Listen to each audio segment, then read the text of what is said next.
Hello, hello. Sorry, I was just chatting to my brother in the other room, and then suddenly thought, "Oh yeah, I need to be streaming right now." Oof, that audio looks like it's peaking. Let me just tinker with the audio. That might be a bit loud. If it is, let me know. How does that sound? Hopefully, that sounds a little bit better. Oh, right. What are we doing? Drink. What have we got today? Lemon, basil, lightly spark. Oh, that is nice. Wasn't sure about basil water, but it's actually okay. Always a last minute rush. Yeah, story of my life, Poppy Love. Story of my life.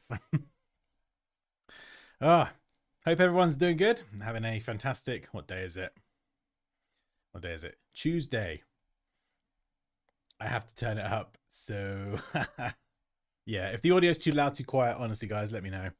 Let me know. But today we're going to be reviewing your lovely design work that many people have very kindly submitted. And yeah, we've got a few different things to go through today. It's quite varied, actually. And yeah, I'm looking forward to this. It's going to be fun. But before we kick off, what have I got to mention?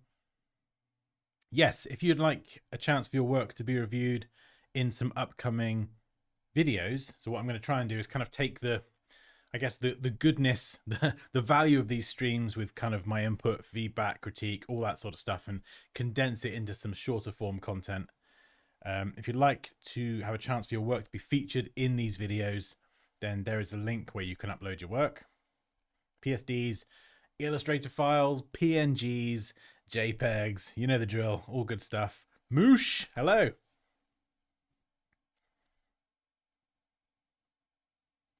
Popinder says, can't wait to see some of your fantabulous designs. Fantabulous. Is that a word? If it isn't, it should be. There is Popinder in a rounder orange frame in this corner. We would like to see it on the air soon. That's funny you say that, Sema. There is actually, yeah, I don't know if you can see it. I mean, you shouldn't be able to see it. But there is a slot here for a guest. So obviously there is no guest at the moment. Poppy's not here. But let's just imagine that this cup, this is Poppy. So this is where Poppy will go. In fact, actually, this is quite close to me, so she might have to sit on my knee or something. But this is Poppy. Blah blah blah blah blah blah blah blah. And that's where she'll go. Anyway, right. Let's hide that for now. But that's funny that you mentioned her having her own little circle, because she will have one. She insists on it being pink or whatever. But I'm like, no, the Dansky brand is orange. So, I don't know. There'll be some back and forth on that, no doubt. Anyway, right, what are we doing? What are we doing? Let's start with you, Sema. Let's whip this one up. This is hands down my favorite piece of work that you've submitted. I absolutely love this. This is so cool. Personally, I'm a bit of a sucker for a nice, bold, condensed font with some grainy, distressed texture. Absolutely love that. Yeah, really cool. And of course, this is your name. I don't know why I'm telling you that, but this is Sema's name, Sema Akgun, and Grafika. I'm not sure if that's like how you say graphic or graphics, or is representative of graphic designer or something in Turkish. I'm not sure. But yeah, no, I love this treatment at the top as well, where you've kind of cut away part of the letter and actually playing with kind of strokes and solid fills. And yeah, it's a style that I sometimes do, and I see other people do it as well, and it's really cool, actually. It's just, I don't know. There's something about this that's just really simple, but it's just kind of like, I don't know, it's a celebration of this is who I am. This is my name. Yeah, I like it. And then we've got like a texture in the background. I'm not sure what that texture is. It looks like some sort of, could be anything, actually. It's definitely not lightning, but marble with a bit of opacity on it, which is nice. But yeah, what are these fonts, Sema? The only thing I'm not crazy about, and I will just say this, is this I. I don't know if that's the I that came from the font, because it's really, really tall, and all of this is capitalized, and then the I is lowercase. That's the only thing that's standing out to me. Also, this part of the G here, it just feels really thin.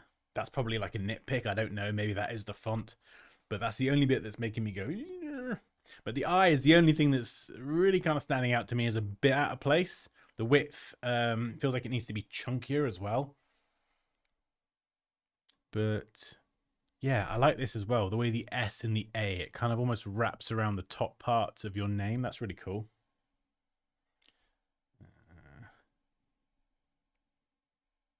My design, my first writing work. My name and surname. Yes, the graphic designer writes in Turkish. Okay. All your predictions are correct. Excellent. I now speak Turkish. Confirmed. Love the typography work here. SEMA, absolutely. Definitely agree with that, Mike. The letter I looks different. Yeah. Was there any particular reason for that? Or was this like a custom letter I? was the original letter I, was it not good enough for you? And you thought, nah, I'm gonna do something different. Yeah, no, I do like this one. Like I said, I'm a sucker for a nice grungy, distressed texture. Something else you could also try as well is just removing the texture in the background and having a similar subtle kind of grungy texture to this kind of sort of powder spray paint kind of grainy texture. Have that plastered over parts of the background, or maybe kind of around the edge of the background. But yeah, no, really cool. Really, really cool. Right. One down. Next. What do we have? Flyer. Zakir Hussein. Let's whip this one up. Ooh, Illustrator file. Oh no, before we do that, I knew there was something I was going to show you. So you remember on stream last week, we did these this kind of watch thing. For anyone who didn't see that stream, it's brilliant. Just go and watch it. But we started off with a linear icon. We varied the stroke weight. We added some solid fills. We added some gradients. What else did we do? Blah, blah, blah. Mixed gradients and solid fills. Then we created a glass version. Oh, the fun we had. Then we added some color. And then I actually played around with this in the evening after the stream. And I had to I've got to show you what I ended up doing, because I quite liked it, really. So it ended up kind of turning out like this. So sort of kind of, it is still very much glass. So it's on black, so it looks like that. But then when you add a color behind it, you kind of really see how it looks like with that glass effect. And then this was like another one. So kind of playing around with a possible app icon for something watch or time related. That was fun. And then I kind of did this one over here as well. So I went back to just solid colors, kind of kept it all orangey because of course, and then drew in some kind of highlights and a few shadows here and sort of made this a bit more illustration-y, for want of a better, more correct grammatical term. But yeah, so, you know, that's kind of where it ended up. And yeah, I do really like this version. This was nice. It all started off very, very clean, very precise, as you probably saw. You know, it was all perfectly precise. And then at the end, I was like, let's just get the pencil tool and just draw in some freehand highlights, trying to get those curves as smooth as possible. And yeah, it was nice. It was good fun doing that. Normally I would try and obsess over getting everything perfectly clean, but to just get the pencil tool and, you know, just draw in a few highlights was good. It was good fun. Anyway. Oh no, font issues galore. Right. Hold on. Illustrator file. Can I open this up in Photoshop? Yeah. Okay. I'm not going to be able to edit it. Okay, that's what it should look like. Excellent.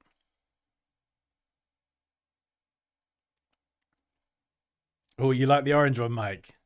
Yeah, those kind of shadow highlights. It's just kind of, all I did was draw those sort of shadows in there freehand with the pencil tool and just sample the same orange. And then with the color picker, I usually just go kind of down and to the right a little bit, and you get like a slightly darker version of that color.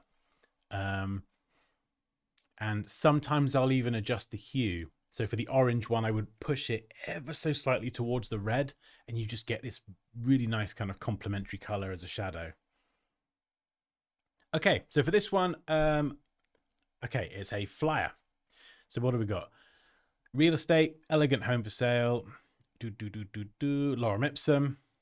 First of all, I think with designs, lorem ipsum's fine, but I think just take a second to throw in some real copy, even if you just chat GPT it and ask it to write you copy for a flyer about real estate. Just take a second. It will just make everything look more professional. And also, obviously, remove any watermarks for sure. Remove watermarks. Yeah. Okay. So. Okay. Well, let's start from the top left. So I'm guessing that's the logo or a logo. Either way, I'm not a fan of the logo. So I feel like this is intended to be a logo and is part of this. So I'm going to kind of treat all of this. Hang on. Let's get a pen. We'll get a pen with what color should we have? Cyan. Let's have cyan today. There we go. Lovely. Get rid of that feathering. Hardness 100%. Excellent. Right. Proper teacher mode engaged now. So I'm going to focus on this bit first. And I'm going to treat that as the logo. So first of all, I don't think this is working as a logo. I think the idea of kind of having all the lines vertical and some horizontal, it does kind of it does embody the characteristics of these buildings if you look over there. So, and the fact that it's contained within a diamond, you could do something pretty cool with that. But I think the execution needs a lot of refinement. And in terms of this, I'm not a massive fan of the capitalization of what seems like random words. I get that it kind of, I'm not sure if it's intentional to make it spell out the word rest. So, you know, perhaps it is. Home is where we rest after all, maybe. I don't know. But I think from a design point of view, I don't think that works. I think if you wanted to do that, you could capitalize and change the color of the, what am I saying? The first letter of every word. That is a design technique that some people do.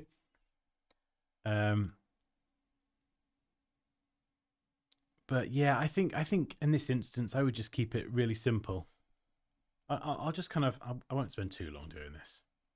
You know, this obviously isn't going to be the bee's knees, but I just kind of want to show you just a really rough example. So let's just do that. We'll then copy, we'll paste it. We'll just keep it the same. Let's get a diamond shape. What we gonna do? Let's make every other one. Go with an orange. And then every other one behind. We could just, you know, so, you know, obviously, actually, no, let's keep it upright so it represents an actual building. Then what I'm going to do is do that. We'll put these together. Because I think when doing like a flyer design, if you don't have a logo or it's for a fictional company, sometimes it's nice to kind of, you know, just make up a logo to go there. But obviously a logo is a lot of work. So if you kind of rush the logo, it can actually impact the design as well. So, and I think as well, I think when people are new to design, and I've done this as well, it's very easy to get carried away with fonts. But as you can see here, I'm just using Illustrator's default Myriad Pro, bold. I could just throw down a little bit of space on the tracking, real estate. Make that smaller. And, you know, this isn't going to win any awards by any means, but just very, very quickly, even just by keeping it simple, you know, we could create something that I think is a little bit more just polished and refined.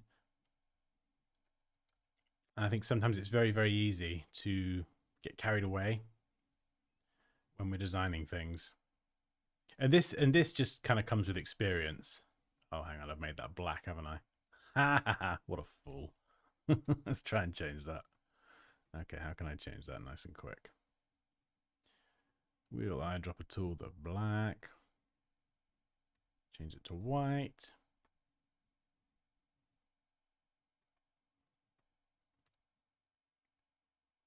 Or I think if you want to have, I'll demo this as well. I think if you want to have a logo to go on a flyer, but you don't want to spend forever designing one because it, it does take time, and you want to focus more on the flyer design, my advice would be to just do something like this. Just scale it up, scale it down. Yeah, real simple. And then we got another one here.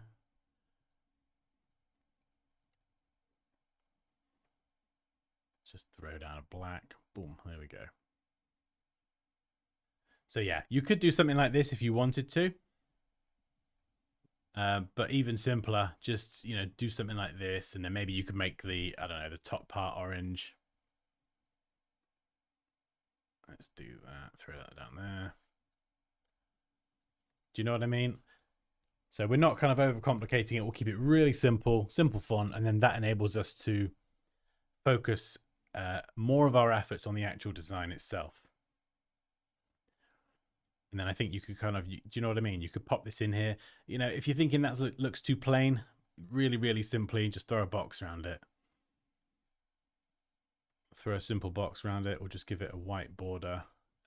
There's quite a lot of ways that you can get a really quick win, especially if you don't kind of have like, a ton of design experience.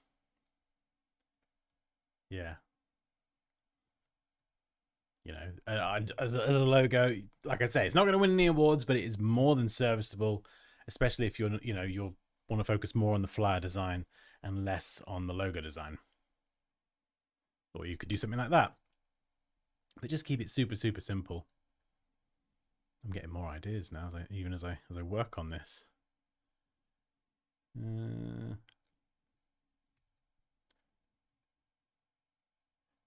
Even something like this.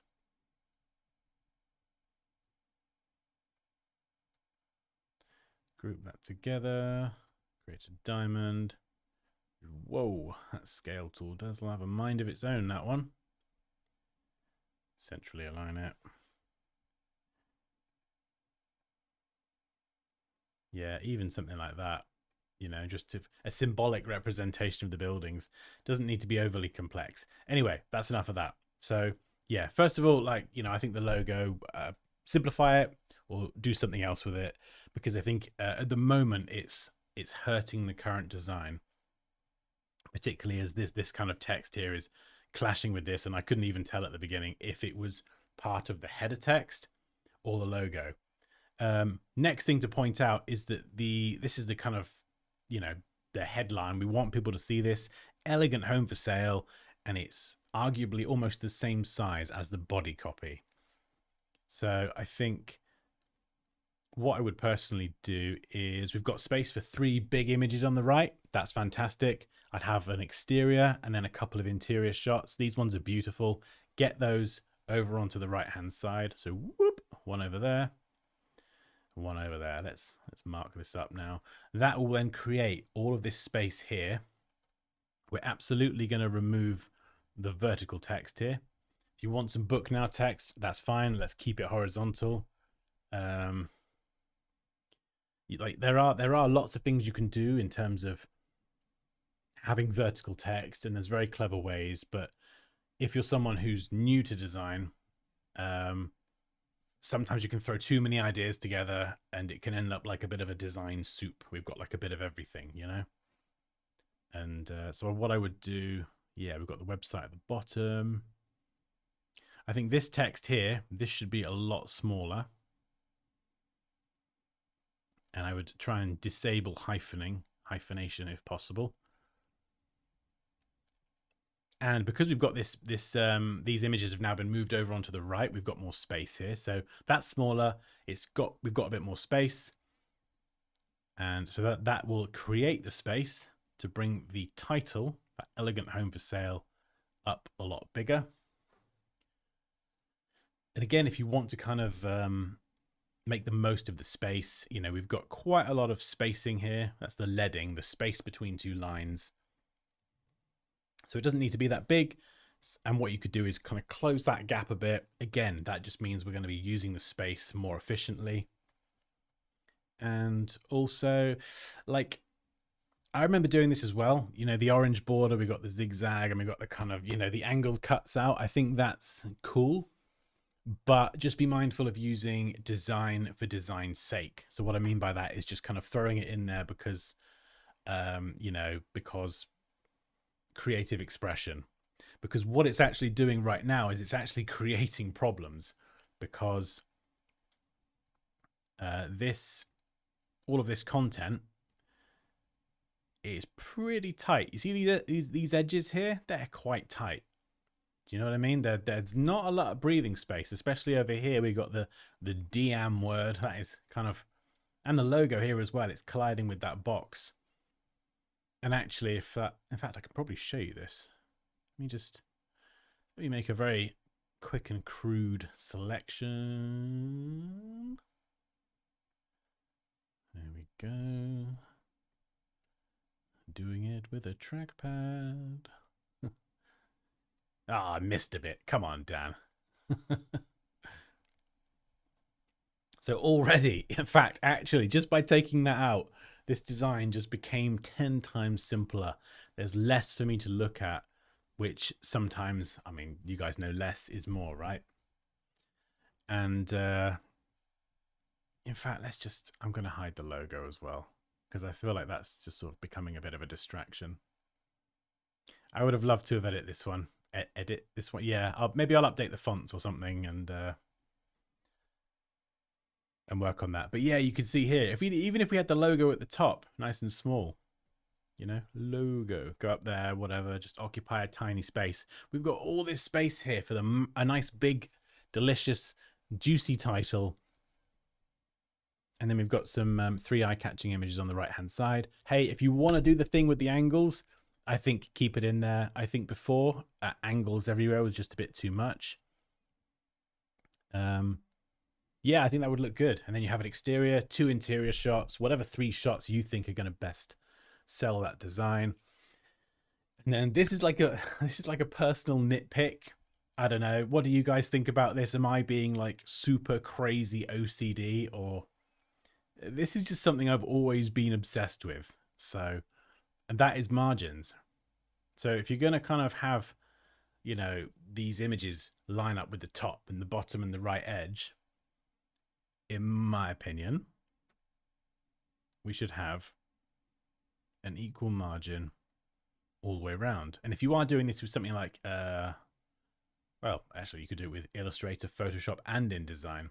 You can define these margins, and you just drag and snap the different elements in the design.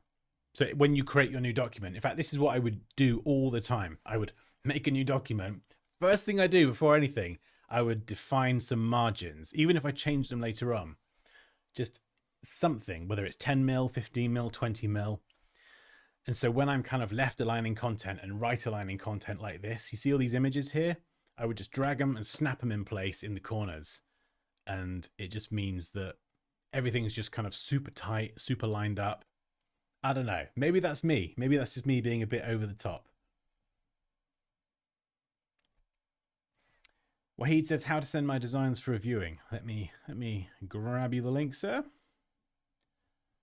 There we go. If you'd like me a chance for me to review your designs in a YouTube video, then there is the link.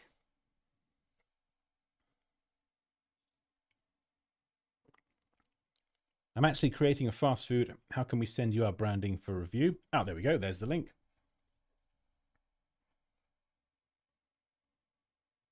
Is that a wolf on your back? Oh, over there. That is, yeah, that is a wolf's head. My mum got me that for Christmas.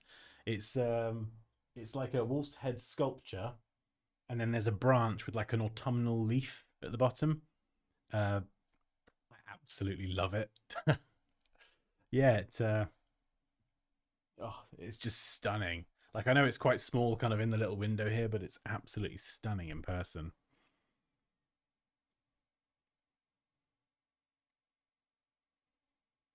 Purple and orange harmony can be nice.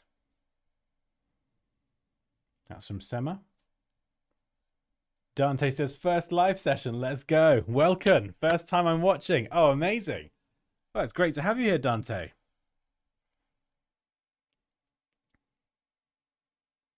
Gary says, hi, Dan, just tuned in and curious to learn how one would go about having you critique, review our work. Oh, there we go. So there's the link. Oh, fantastic. Fantastic. Loads of questions about reviewing. Yeah, honestly, send it all over to that link. PSDs, Illustrator files, PNGs, JPEGs. If you want to add context, even if it's like a text file or something, a layer within the file, just explaining to me what the work is, what the project is, who it was for, the inspiration, anything, the more information and context you can give me, the more tailored my feedback's going to be. Otherwise, I'm going to look at it and take it at face value and say, hey, it looks pretty or whatever. So yeah, feel free to kind of pack in more information, which will help. Your class is amazing. Oh, thank you very much, Sadiqa. Also, yes, I completely forgot to mention this, but this is a link to my Adobe Illustrator Masterclass. So if you're enjoying the stream or you enjoy my videos and you're thinking, hey, I just want to learn everything this guy knows without kind of making all the mistakes that we all do, that I've done over the years, and I want to just learn how to use Illustrator the right way.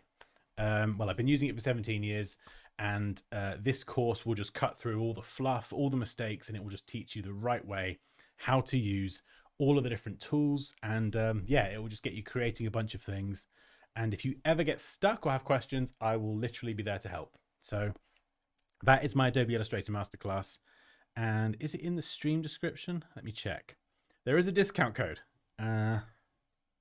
Ultra. Ooh. Getting adverts for a nasal relief spray. I'm good, thanks. Hang on, let me grab the link. Copy link address. There we go. So if you're interested in the course, this is a link to get 15% off. Is that a link? Hang on. Let me find. Yeah, there we go. Okay, cool. I just want to make sure I send in the right link there. So yeah, if you add sign up to a mailing list, you get a link for 15% off. Agreed. Great course. Taking my time through it. Amazing. Thank you, Rebecca.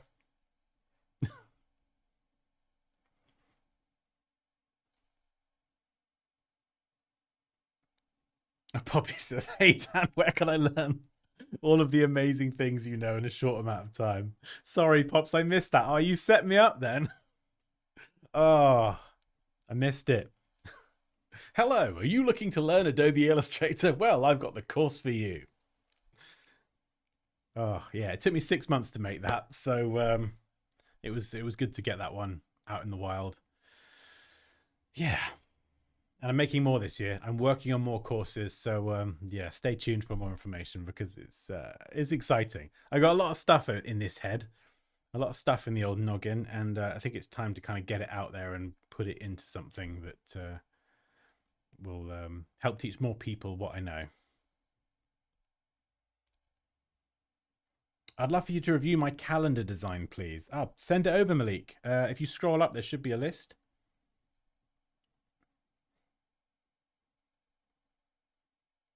I need a course on creativity and why I have none. Oh.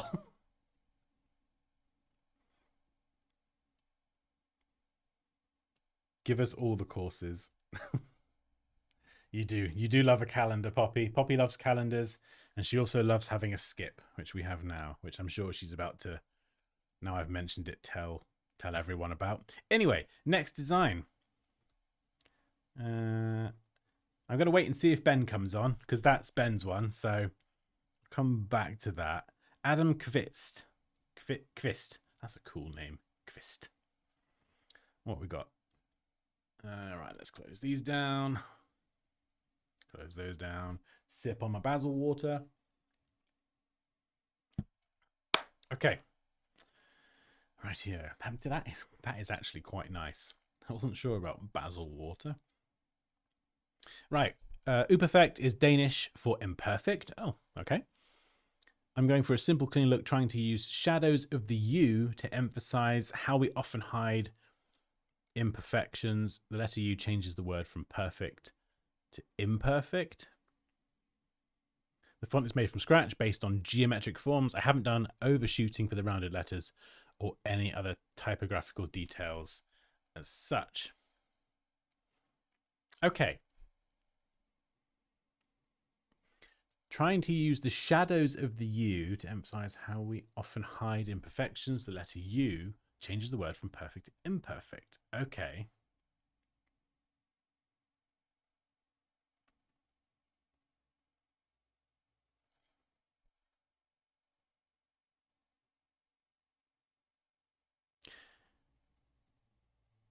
I'm not seeing the im. Is anyone else seeing this? I don't know if it's just me. I like the idea. Very clever idea. And in fact, making a geometric font like this and following sort of, as you mentioned, geometric forms, I appreciate that. And I like that. This font looks very, very similar to my first font that I made. If I type, hang on, this might be quite hilarious, actually.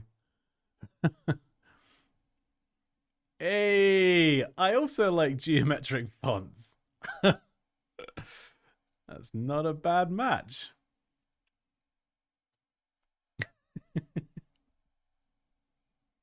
Pretty close. Yeah, that's my first font I made, Dan Sans. That and 2 others you get included with the course if you sign up. That wasn't an intentional plug then, but that's where you can get them. But yeah, I thought it looked familiar. Slightly different. But yeah. So the imperfect, I'm not seeing it. I don't know if that's just me. Use the shadows of the U. So this bit here. Guys, help me out. Is it just me, or can you see this?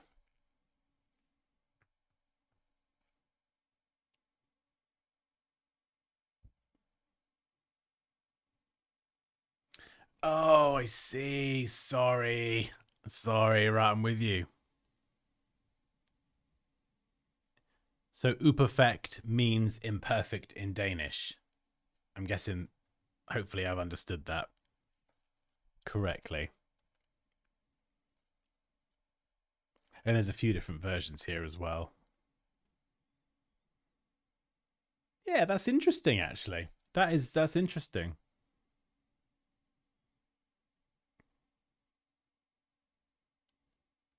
I think out of all of them, I like the top one the most.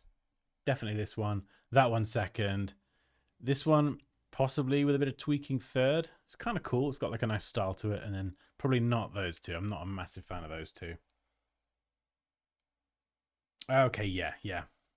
I switched back to English for a second. I forgot we're working in Danish now. Yeah. And so what they were saying about overshooting. Yeah, let's grab some rulers. So I think,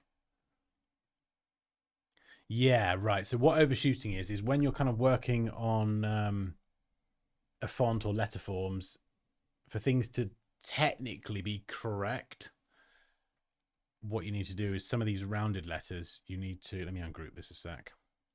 They actually need to, so like here, the top of the R, that's flat, that's fine. Bottom of the R, bottom of the F, that's flat. That sits on the baseline.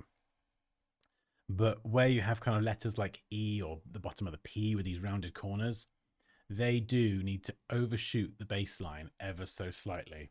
And it's to do with balancing the size of the letters, because if those rounded letters, they sit flush to the baseline at the bottom or the X height here, then they can sometimes look a bit smaller. And so there's kind of, this is one of those little typographical things that people who kind of, practice that professionally, they know about. There's loads more things. Some of these I know, but typography in depth isn't my forte. But I mean, I don't know, you know, there's things about this that stand out more to me. Like if someone showed me this, because it's kind of created as a, you know, a geometric typeface, I wouldn't necessarily look at it and go, ooh, there's no overshooting on that. Do you know what I mean? Like if there was a letter that looked like the sizing was off because it wasn't overshooting, then I would pick up on the sizing.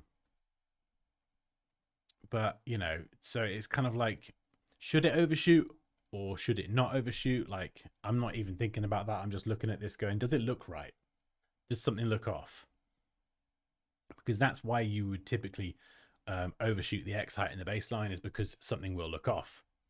So if I'm looking at it and I'm not seeing it, then I don't know. I guess to me, it's fair game, you know? Especially if that's the kind of style that this person has gone for. I'm not a massive fan of the E, and that's just a personal thing. I'm a bit funny with E's. I don't know. I feel like it... I just want to bring it up here and cut the E there. Like that. That's probably a personal thing. What else? The R extending so far. Nice rhyme. Good job, Dan. It creates this big gap here, so I don't know how you get around that. Do you kind of shorten the R a little bit? Or, I don't know, do something?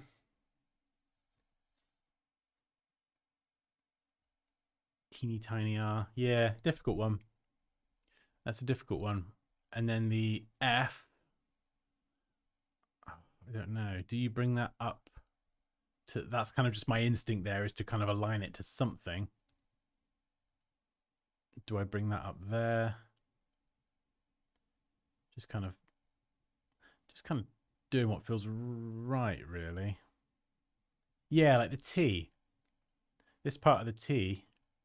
Yeah, so I feel like the T, I think that, what's that? The crossbar on the T. And whatever part this is on the F, maybe that's got a crossbar as well. I can't remember. Typography. I feel like they should kind of be the same. And then I think the K is extending out a little bit too far, perhaps. Oh, no, I've just really messed that up. Let's put it back. Come on, Dan. Let's do this properly.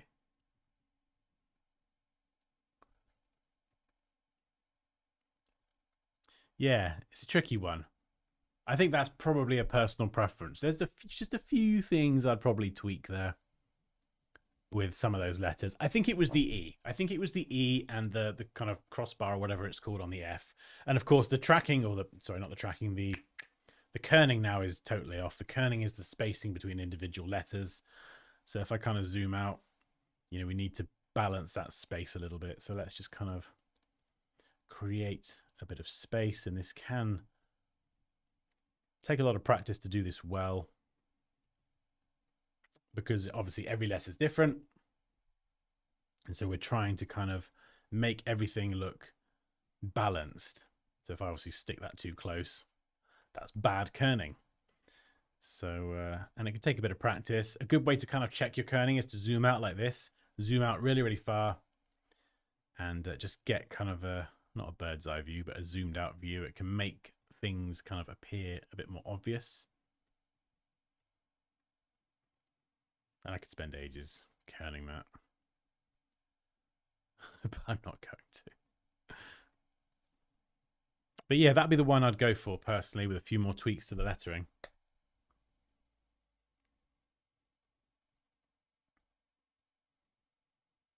I've always wondered how to make your own fonts, as in prepare the TTF, OTF files. Ooh, Manus, you'll like this. Okay. Bear with me a second. Yeah, you'll love this. There's lots of software out there that you can use for fonts. This is the one that I've used, and I just wholeheartedly recommend because it's amazing. Here's a link to the video that I did covering it. Basically, it's a plugin for Illustrator called Font Self. I'll just write it in the chat, Font Self. And excuse me, last time I checked, it was very reasonably priced. I think you can get it for Photoshop as well.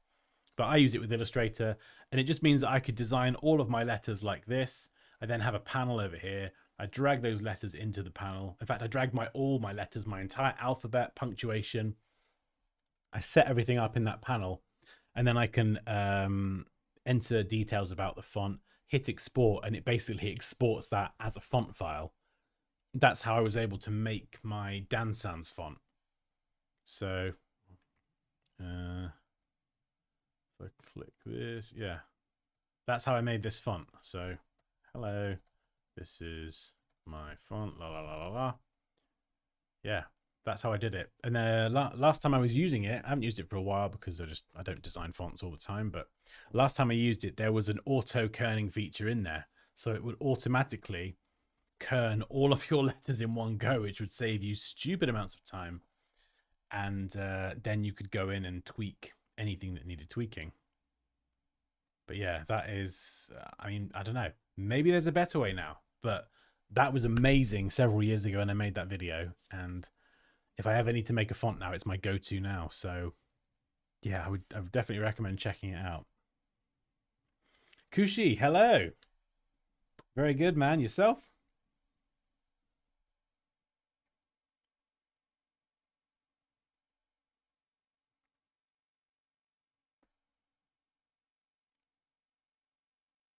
Hey, Khaled, I see my design in the thumbnail. Excellent. We'll do that one next. Yeah, so I do like this. I think Perfect.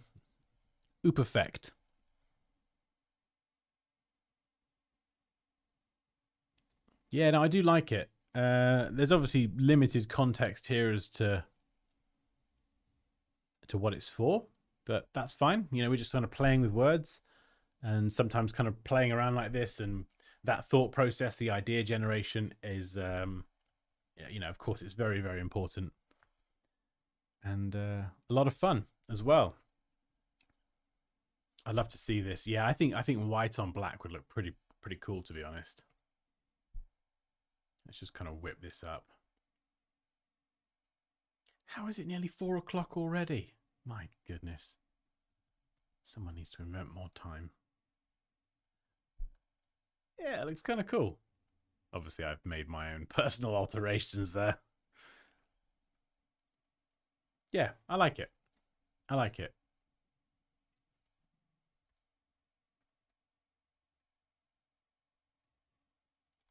Right, next up. Okay. Right, let's do yours. This is Bako. That's a PDF. PDF. Oh, have I got coffee? Oh no, I drank it all, I think.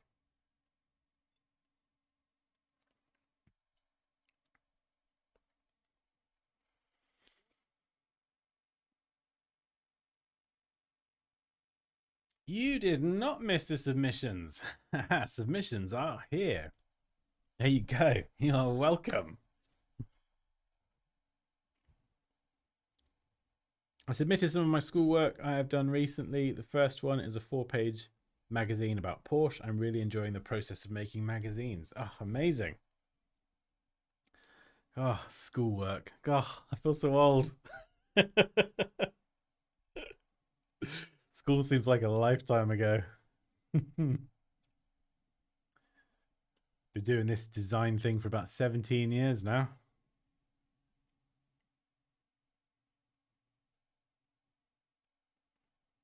Oh, you're welcome. Hopefully you find Font Self helpful. Honestly, it's a lot of fun. Right. I mean, initial impressions, love it. No idea what it's about. Bawako. I think that's how you say it. But Khaled, feel free to correct me. Right, how do we navigate? There we go. This word mark logo incorporates a tranquil and rustic aesthetic, capturing the essence of a rural pastoral setting. Typography is clean and modern, forming a cohesive and easily readable word mark. The first letter of the word mark is creatively designed to resemble a delicate leaf, introducing a subtle yet significant element of nature into the process. Okay. I'm getting leaf vibes. I've got it on a flag. And then this is colored. Hello. And there's the Facebook and Instagram. Oh, nice. Okay. So these are kind of the anchor points that we use to create the logo.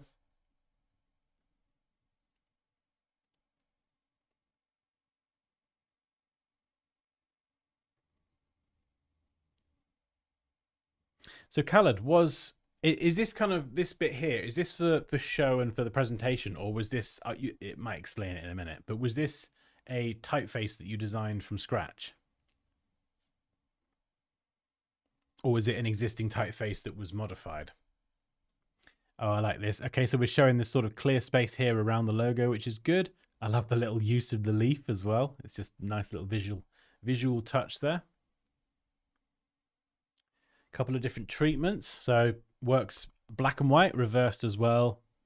Single color in the bottom right corner as well. Single color is always good.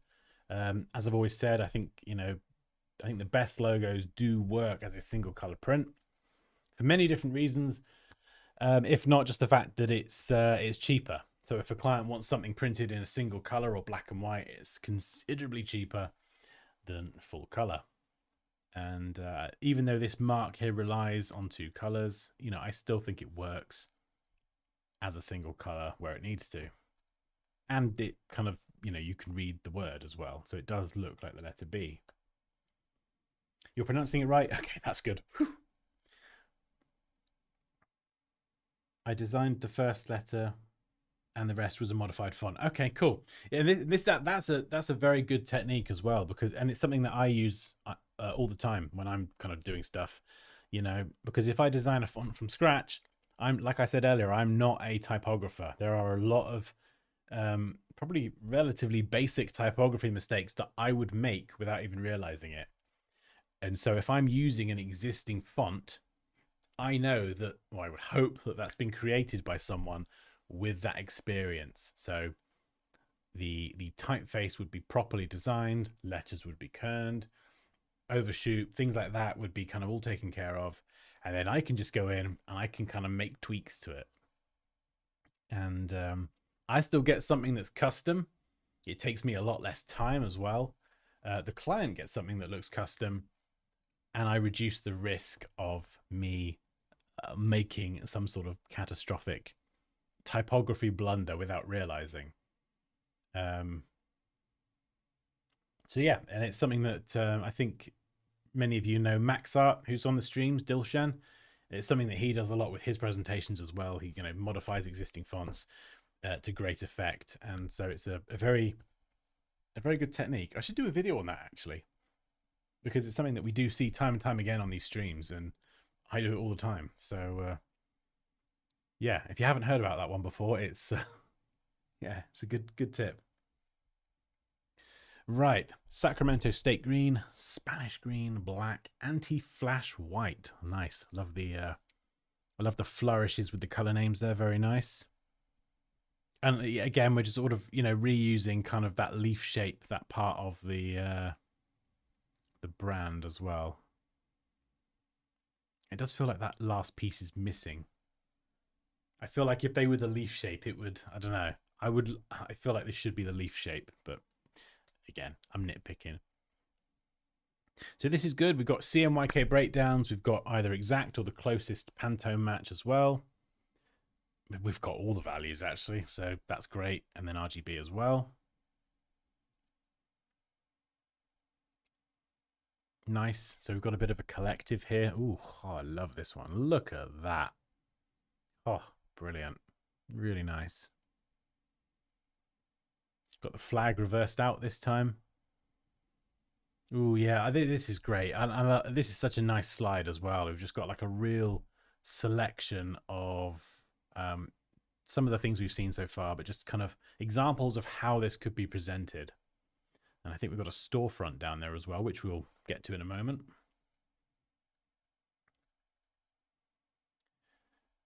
Okay. Yeah, nice. That looks really cool. Okay, so Khaled, how did you create this storefront mock-up? Was this an image that you found online? Um, how did you go about doing the mock-up? Was that kind of importing the Illustrator logo into Photoshop and then kind of doing all the shadows and 3D elements in there, or did you have another kind of process? Barbara lurking.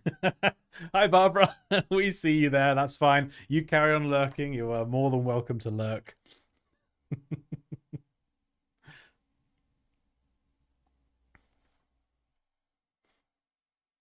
Oh, it was a ready to use mock-up. Right. Okay. So you could kind of just drop in your logo and it took care of everything else. Yeah.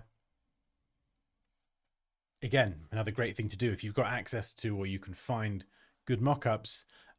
It's just a very efficient way of working because a lot of these kind of mock-ups, or if you're using something like Envato Elements where they have mock-ups that you can download, oftentimes, you know, a mock-up is, well, I would hope it's set up in a way where you just open up a smart object, you drop in your logo, save it, close it, and then boom, your logo is on a t-shirt, a storefront, a sign, something like that.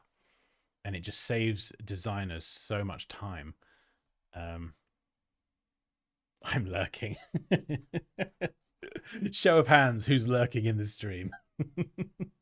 Come on, don't be shy. Say hello. So yeah, mock-ups are very, very useful. Ooh, Inter. I love this font. Hi, I'm Inter. Bako's typeface. Google Fonts. Thin, regular, semi-bold. Nice. Amazing example of using white to great effect. We don't need to print the whole alphabet over here. We don't need to have everything packed close together. Spacing is just on point. Looks really, really nice. Yeah, beautiful. Nice breathing space top and bottom. We've just got the focal point right in the center. Yep, very much appreciate that. Got a sign mock-up. Nice. It works. It really does work. Oof. Oh, delicious. Delicious. Khaled, you've sourced and presented some excellent mock-ups here, my friend. These are really nice. Business card looks good. My only question with the business card is business cards are typically around about 55 mil high, 85 wide, kind of credit card size, sometimes a bit bigger. I feel like if I had that in my hand, this information would be very, very small. So that's a minor nitpick. I think you could just bump up the size of the actual content here and still have like enough breathing space around the edge. Just a pinch. Like on a business card, oh, what was it? I used to kind of, when you get down to like 6-point and 7-point font size on a business card, you got to be careful. I think you can get away with it, but you're getting pretty small. So, of course, if you have access to a printer, which is usually ideal, print it out and just see how it looks in front of you. Can you read it if you're kind of holding it at business card distance, I guess. I'm lurking at the moment too. Hey, Sammy, Stefan, and Dante. We got some lurkers. Moosh is a lurker. Nice. Man, stunning mock-ups. Absolutely. They are very good indeed. I've sent my album cover design, Frank Wolf. Fantastic. Yes, yeah, so for anyone who's just joined and you'd like to submit your work for review on a stream or in a video, I'm going to try and do some more short form videos because obviously these streams are fun. I have a good time. Hopefully you do as well, but they take like an hour and a half. And I think if I could do some short form versions of these where I can just quick fire some feedback, I think that's one way that I could probably teach a lot more in less time. So we'll still keep doing the streams, but I want to throw some videos out there in a shorter kind of form and just kind of see how you guys find that, if you find it helpful or not.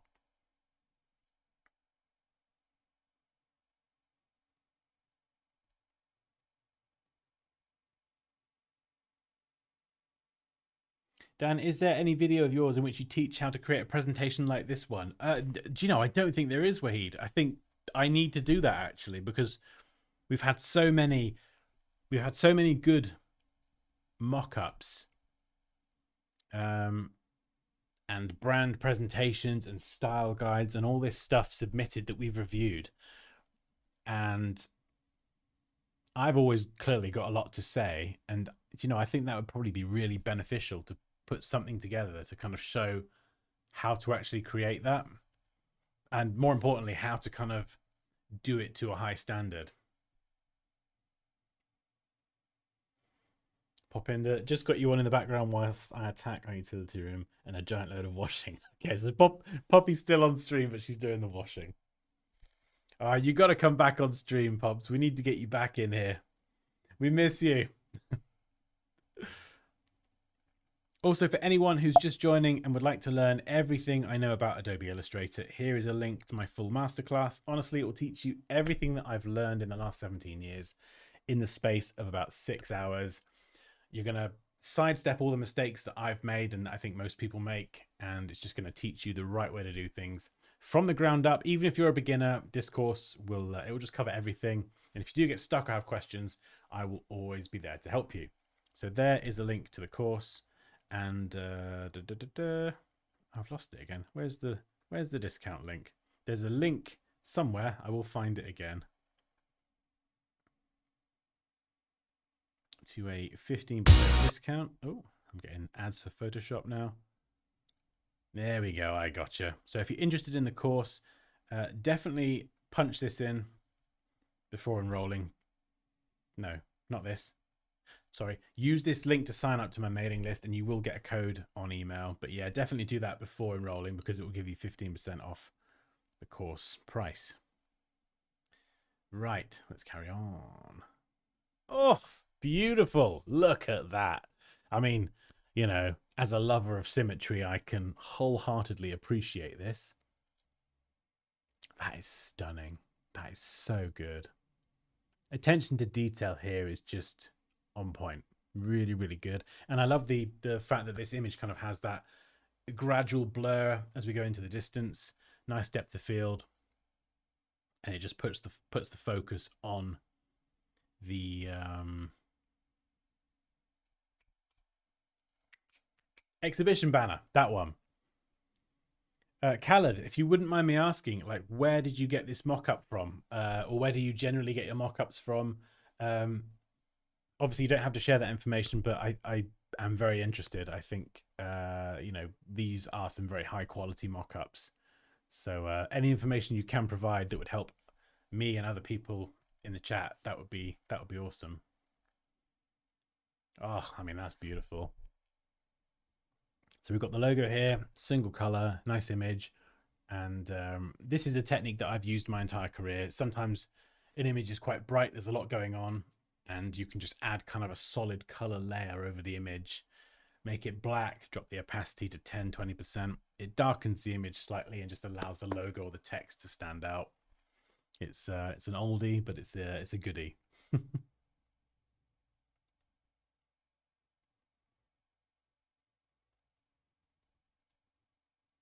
Rest in peace, headphone users. Oh no, what's going on? Is the audio bad?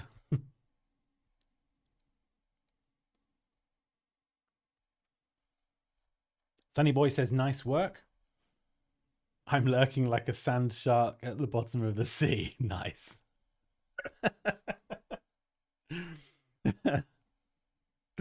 We've got a wordsmith in. A sand shark at the bottom of the sea. Very good. Oh, no, the audio is fine. The advert was very loud. Ah, okay.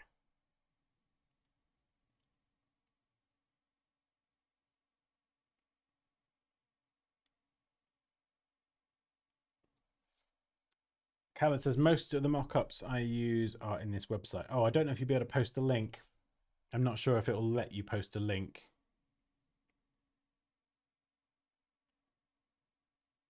But if you could say the website name, that should go through. Just don't put like .com or anything. Yeah, that was really, really nice. Thank you for that, Khaled. That was fantastic. Another fantastic presentation, and a great example of how to present not just a logo, but you know, the different use cases. Everything's just been really well considered. Mock-ups, typefaces. Yeah, brilliant. And you know, I think you know, if you're a client on the receiving end of this and you're being pitched a new logo and perhaps a redesign of your brand, or your brand is perhaps brand new. When I think back to the days earlier in my career when I would send over a logo design as a JPEG and just be like, "Hey, what do you think?" Whereas something like this, it really helps kind of paint a picture for a client or someone who's receiving the logo as to not just how considered everything has been, but also you know, you're painting them a picture of how their brand or their business could be portrayed. And so it makes it much easier to look at the whole picture and go, okay, this is what I like, this is what I don't like. Whereas if you just kind of send it over as a JPEG, it's kind of like a sort of almost like a tunnel vision view of the logo and how the brand. And I think that's when clients will like pick up on little things like, I don't like this, or I don't like that, or this or that. And instead of kind of getting them focusing on the nitty gritty and the particulars of the logo design just by sending that on its own, the feedback is kind of more like, what do you think on the whole presentation? And how does that relate to the business? Rather than getting into that conversation of, I like this, I like that, I don't like this. It's kind of sort of steering it and keeping it more focused on, okay, yeah, does this work for the business?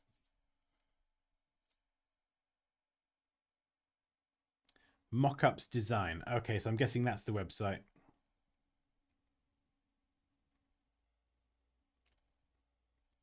I'm trying to sign up in your academy, but is not log in. So what you need to do is you need to enroll. You need to enroll in the course first. Once you've enrolled in the course, then you get your login information and everything, and you can just sign up. But you won't be able to log in unless you've enrolled first. Right. Next up, what have we got?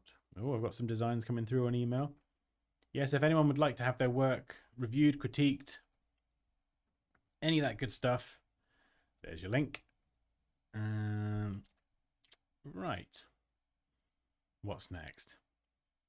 I haven't seen Ben today, so we'll leave that one. We'll do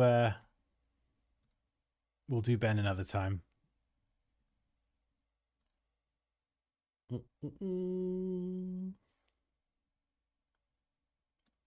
Okay.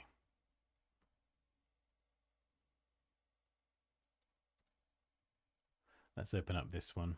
This is another PDF. Binary fixer. Interesting.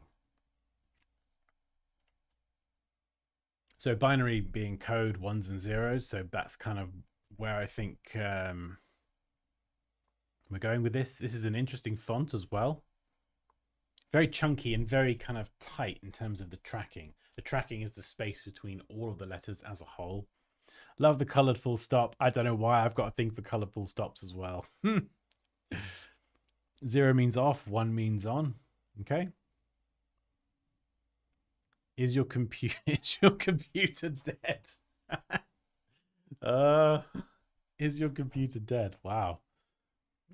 We're just going in with the we're just cutting through the small talk, aren't we? We're just going to the source. Is your computer dead? Working PC. It died. We fixed it. Okay. 1 means on. So it's on, it's off because it's died, and it's on again because we fixed it. I like it. It's funny. I like that. That's made me laugh. Color palette. Okay, so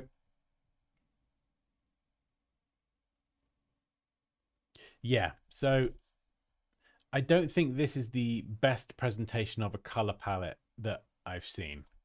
Um, if we look at the one before, it kind of had a bit more information, a bit more explanative. I don't know if that's a word. Explanatory text. That's better. I think the watermark is a bit too pronounced here. It is a little bit distracting, especially as it's kind of a repetition of this bit here. So if you want to keep that for kind of stylistic preference, fine, but I would just make it a little bit more subtle. And so, yeah, it's a difficult one. I'm not sure what I'm looking at here. So this one here, is that the logo or is this the logo? Because I've seen this already. So the kind of 101, I know that. I've recognized that. But what does this represent? Do you know what I mean? And because I think there needs to be some information explaining what I'm looking at as well. Because I'm looking at a color palette, which has got this kind of, what would you call it? Is it, duck egg blue or eggshell, something like that. But then we've got a gradient here. And do you know what I mean? That's not like a single color. We've got loads of different colors running from black to gray. And that's not really a palette. I mean, there's like probably hundreds, if not thousands, of colors in that graduation. So I think when you're doing a color palette, you need to define what the colors are. And then also add some text to explain that as well. Yeah, I think this slide just kind of confused me a bit. It made me stop and think and go, hang on, what am I looking at? And yeah, same again with the watermark. I think it looks cool. It does look cool. And I wouldn't want to say get rid of it and be all boring and kind of stifle the creativity here, but I think what it needs is it needs a little bit more explanation as to what I'm looking at. I get the ones and the zeros, but we've now gone for this. We've got this symbol here. We've also got the kind of this one here, which is kind of like, it looks like a power button, but I don't know what it is. What am I looking at? Yeah, and this slide's titled, this slide isn't, so is this a continuation of the previous slide? I think these probably, to the person who worked on this, these are probably stupid questions, because as designers, we know like the brief, we know what we're doing, but you got to imagine that someone's coming in fresh, right? And I've been designing for a long time, and I'm not an idiot, and I'm still confused by this. I feel like it kind of, the first few slides, it sort of led me on that journey, and I understood it, I followed it, and then it sort of lost me a bit here. So I think having each slide titled and maybe flagging if something is continued to the next slide, just more text, more context, so I know what I'm looking at.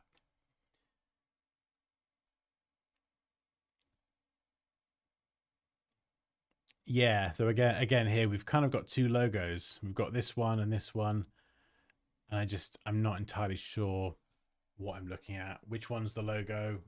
Why are there two? Do you know what I mean? It's kind of making me formulate lots of questions.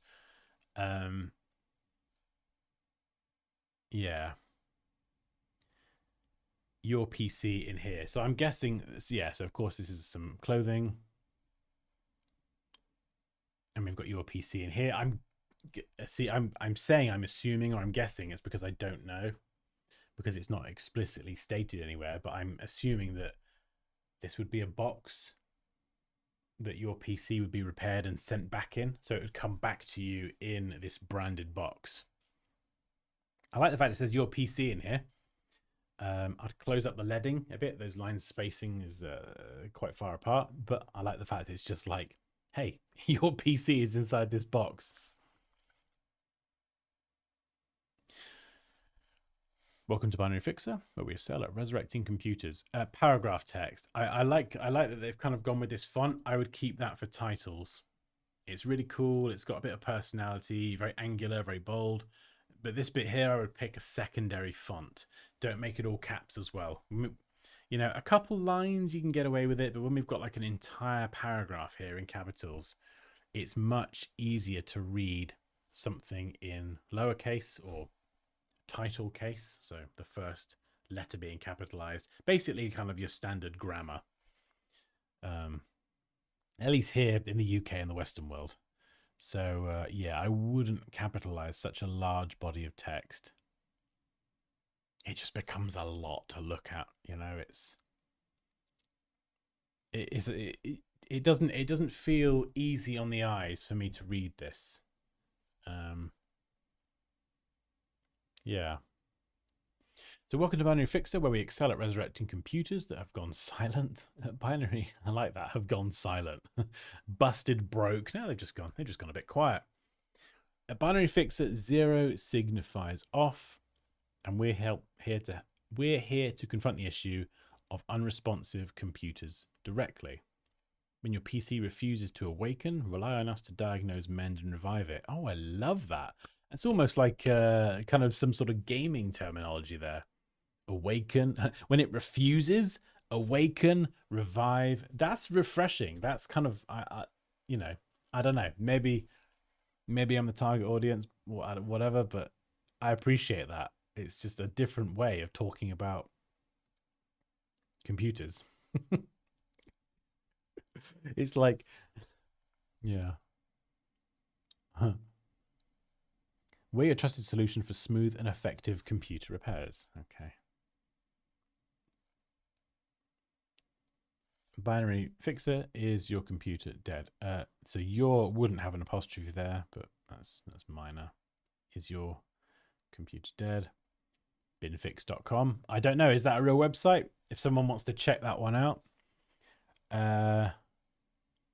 my guess would be no. And we've got a phone number in here, but again, I don't know if that's a real phone number. Doesn't look like a real phone number. But yeah, I like the direct on the nose communication. Is your computer dead? If it refuses to turn back on, we will awaken it and revive it. Like, you can see that's stuck in my head, that sort of language. Thank you. This was made by Afif Ahmed, aka Still No Time. Oh, right. I don't think Afif, right, I have to remember your name. I don't think Afif is on stream today, but yeah, if you're watching this on Catch Up Afif, thank you so much for submitting that. So yeah, kind of quick overview. I think the first 3 slides really kind of explained it and led me on that journey. This was the point where I kind of fell off a bit, and I think you just need to add a bit more context to the viewer about what they're seeing. What's the difference between this? That was one of the biggest things. What was the difference between this and this? Which one is the logo? Why are there 2? What are they? Kind of just explain those things to me.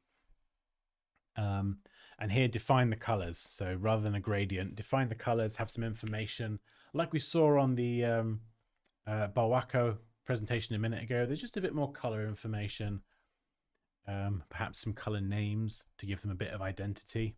I don't know, like revival green or something. You know, play on that humor and that language that you've got in the presentation, because I think it really works well. Again, here, just more context and explanation of what I'm looking at. You know, it looks nice, but is it like an app icon?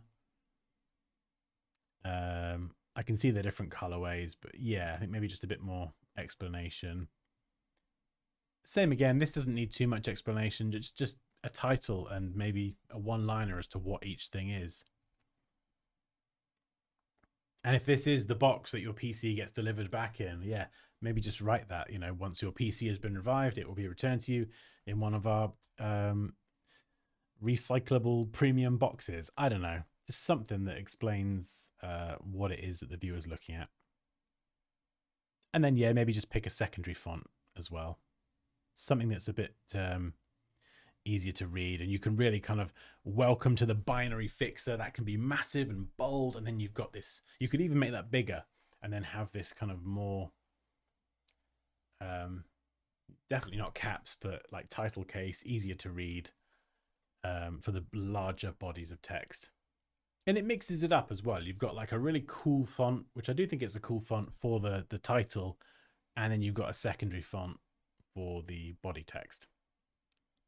Something modern to do with computers for sure. Like a sans serif typeface. There's so many you could choose from. Source Sans, Lato, Open Sans, Inter. I love a good Satoshi personally. Arial Helvetica. You know, take your pick. There's plenty of sans serif fonts. that would work there. And yeah, perhaps don't overuse the whole apostrophe, every single apostrophe and full stop being a different color. I like it as a stylistic touch. So you could have a full stop in that same brand color up here. It's a nice accent, but I wouldn't overuse it. I wouldn't overuse it. I think if you want to get more creative with color, you could even just introduce another color that complements this first one. But yeah, I wouldn't overuse it too much. Yeah, amazing. Really, really interesting. Thank you so much for sending that one in, Afif.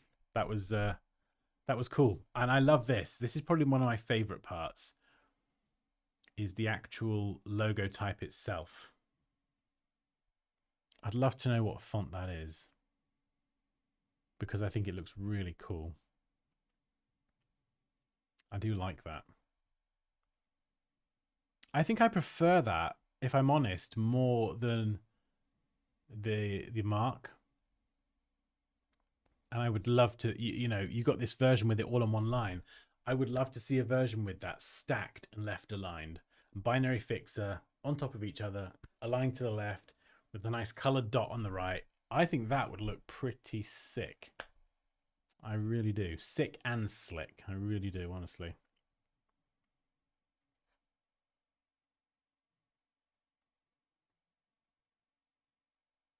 Wahid says, I've sent an AI file, just asking, did you get an AI file? I've got a bunch of them coming in. PT Fest. Okay, I'll look out for that one. But if you submitted it with the link, yeah, it's probably gone to Dropbox. Sunny Boy says the font selection looks nice.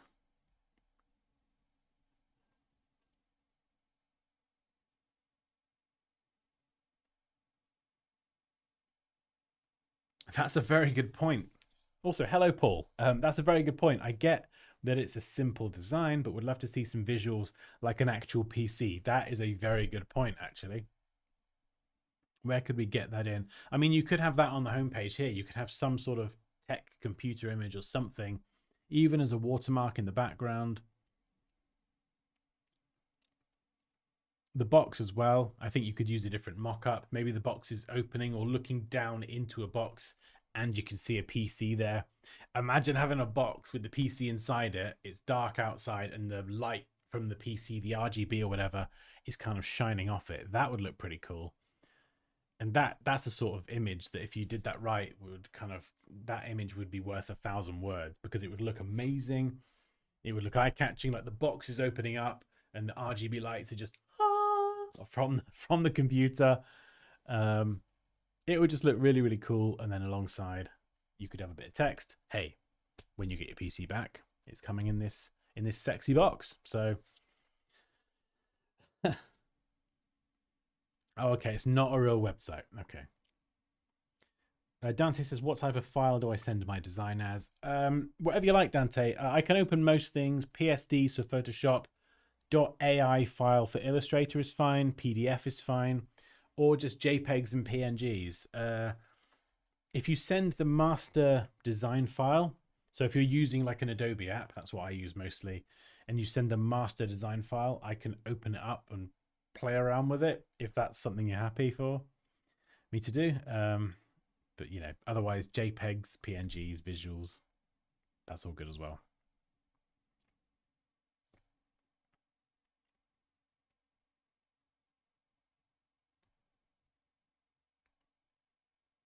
Got to take Leo to his club now. See you all later. See you later, Poppy.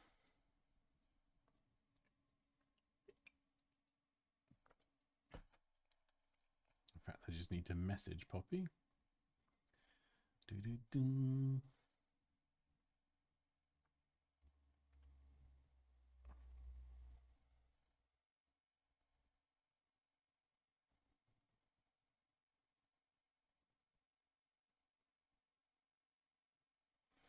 Do-do. Cool. Right. Brilliant. Fantastic. So yeah, Afif, thank you so much for sending that one in. That was awesome. Righty-ho. Okay, we're going to finish with this one. This is like 4 logos in one, and this is the kind of thing that kind of gets my creative brain going. And I had a quick glance at this earlier, and it's a lot to process, and it kind of makes me think, yeah, I can't even put it into words. Yeah, let's just start from the top. So logo name, Aura Tunes. Okay, cool. We've got a name, Aura Tunes. We've got some colors up there. And we've got 4 different designs. Right, let's number these up, actually. Let's number them up. Just so I know kind of which ones I'm referring to at any one time. Because we've got 4. We're doing, this is a 4 in 1 now. Right.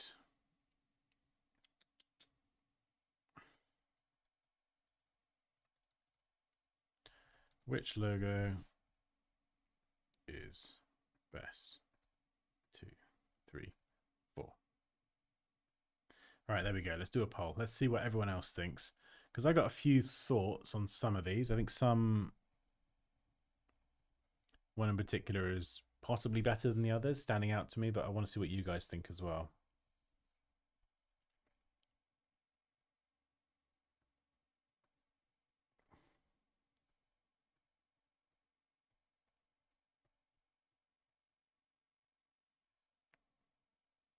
Oh, wow. A lot of people going for number 2. Okay. Interesting. Aura Tunes. Feel the music.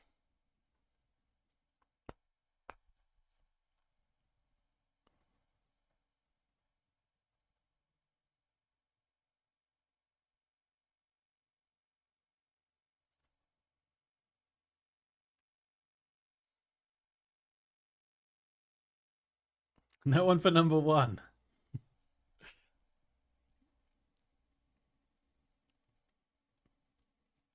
Sama's not feeling number 1. Okay. 2 for sure, says Epicuts. 6 God Crow 2.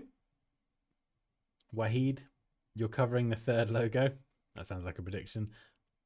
Oh, sorry, I'm covering the... I thought that was a prediction. Sorry, is my stupid face in the way? There we go. Is that better?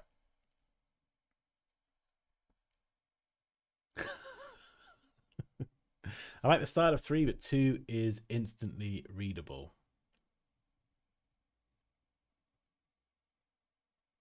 I can't see 3 very well. Yeah, sorry, Moosh. That was my big head in the way. Also, Moosh, I think 4 could have some potential.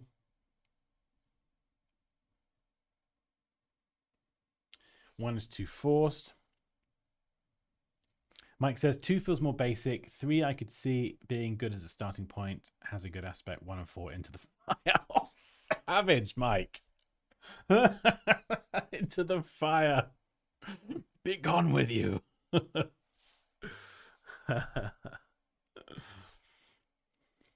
Jeez. Fatality. I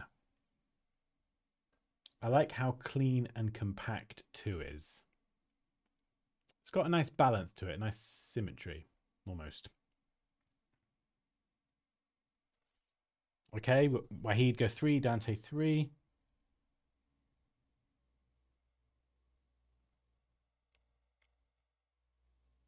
Paul says, I don't like the outlines on 4. Oh, I see the outline style. Yeah, it's a little bit clip arty, isn't it? Is it possible to design a logo for our company? I'm afraid not. I don't really do design for people anymore. It's mostly kind of teaching these days. Moosh, I'm not feeling the squiggly line on any of them. Yeah, I would agree with that as well. I think if one gets away with it more than the others, it'd be number 2 because it kind of looks a little bit artistic. But yeah. 4 has potential idea-wise. Let's just burn number 1. Oh, Mike, I love you, man. I feel like the tagline could use a different font. 2 is clean. Why is he using Comic Sans? Is that Comic Sans? Oh dear me. Oh dear me. I can't even spell. Come on, Dan, you can type.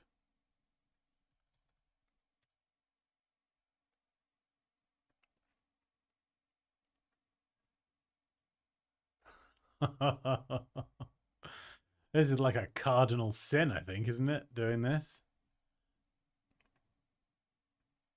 Ah. Well, this is awkward. Okay, I think this person's called Divyansh Moria. Yes, that is indeed Comic Sans. Yeah. So let's not do that. Yeah. Okay. We'll come back to that. Good spot, Wahid.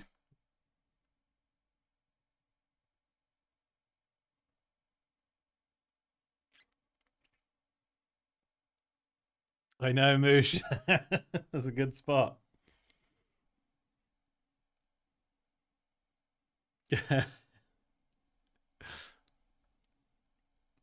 Yeah, so I think generally kind of using Comic Sans, it's kind of up there with like Papyrus, you know, it's a meme, it's a bit of a joke font. So I generally I don't want to start making rules, but try to avoid using Comic Sans and Papyrus if you can. You know, Comic Sans, if you're doing like a flyer for a kid's party or something, I'm sure it can be fun, or you could, you know, use it in a fun way and kind of customize it. But generally, I would stay away from using Comic Sans and Papyrus. Definitely Papyrus for most things. So, Aura Tunes, Feel the Music. Right. So what do we got? We got 12% on number 1. Number 2 seems to be the clear winner. Number 3. And number 1 has actually beaten out number 4, which is interesting.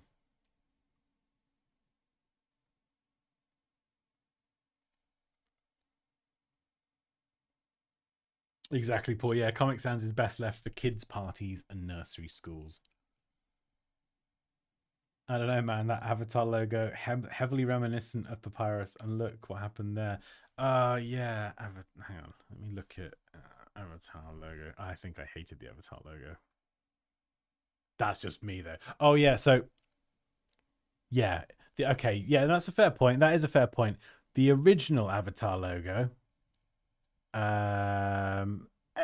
Okay. Capitals. It's not the worst thing. Yeah, so this is the original 2009 one.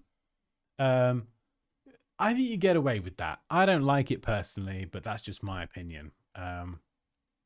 But yeah, Papyrus, when I think of that, I'm thinking like capitalized and then lowercase. Let's just get some Papyrus on the go just for lols. Yeah, so that's a good example. When I'm thinking Papyrus, I'm thinking of this. There's just everything is just wrong about this. Let's try it in lowercase. Even the word avatar is not too bad. But I mean, yeah. Nope. Sorry, that's not for me. But the redesigned avatar one, I do like the new one with that kind of really cool logo mark as well. So, but yeah, yeah. I think back then it was what it was. If I had to choose Comic Sans or Papyrus, I'm going Comic Sans. All right.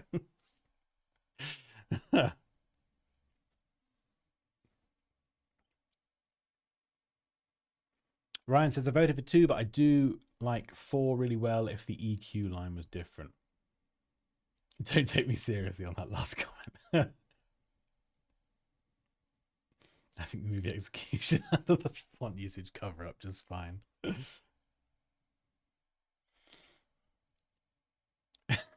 In defense of Papyrus, Avatar uses the world's second most hated font to signal the downfall of civilization. Nice.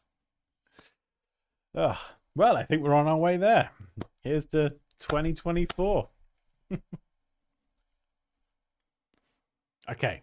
Right, so let's have a look. So we've got a clear winner there on the poll, number 2. Thank you very much for everyone for partaking in that. Number 4 was the loser. Yeah, there might be potential there, but I'm gonna, as Mike put it, throw it into the fire, just because I think we need to kind of narrow these down a bit.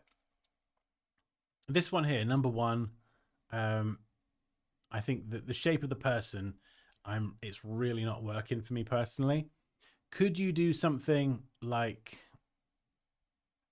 this? This is kind of one idea that just popped into my head randomly. If you wanted to kind of represent a person, do you know what I mean? So okay, yeah, we're gonna go up. We're gonna go uppercase. In fact, let's just use a font down. Blah, blah, blah. What is it? Aura Tunes. Not in Papyrus. Satoshi. I'm going to take you seriously now, Mike. You Papyrus sympathizer. So here, if you wanted to kind of go with a person, I suppose, could you do something like that? You know, I don't think the kind of person wearing the headphones is. It's just, yeah, it's not working for me. I think you could symbolically represent someone, but at the moment they look as if they're made out of cocktail sausages. So I think kind of having the headphones on, the head is really big, the sort of scaling is off with this one. So yeah, I think you could do something subtle and make, you know, it look like a T and a person. Let's kind of throw an arc on this and bend this down a bit. We are kind of getting into the realm of custom typefaces because we're kind of customizing the T. How do the other letters look? So I don't know. You could do something like that if you wanted to get the person in there, but Aura Tunes, that's not really getting the tunes in there. Unless, sorry, I'm getting ideas now. This is really inconvenient. You wanted to kind of go the music route and turn that person's head into a music note. That obviously looks a bit rubbish. But maybe there's an execution there that works. Could you turn the musical note? Could you make it look like hair, a musical note? I don't know. Maybe. Ponytail, perhaps.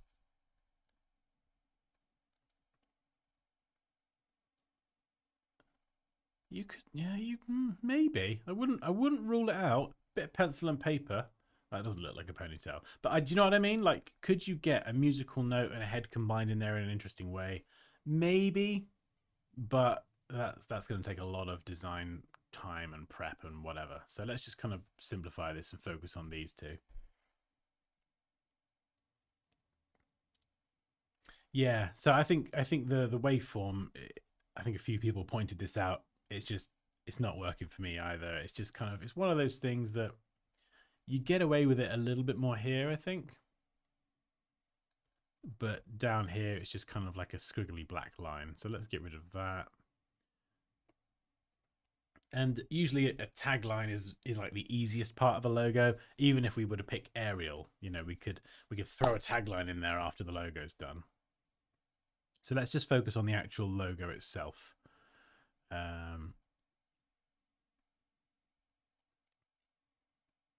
So I think first of all, let's go black and white. We don't want color, especially not gradients. Let's just kind of keep this real simple. Will I be able to change this? I have absolutely no idea.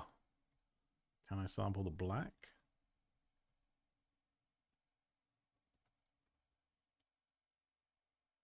There we go, little black and white version. Not too shabby. Yeah. So for Aura Tunes music, this is like a speaker. I guess you could go that route. You could do something there. Let's make this one black as well. So we're just kind of stripping out all the color and we're kind of simplifying it. We need to focus on the shapes, the mark itself, the typefaces. Color, that can come later. So we're really just simplifying it. Let's throw these two up here. Let's get rid of those colors.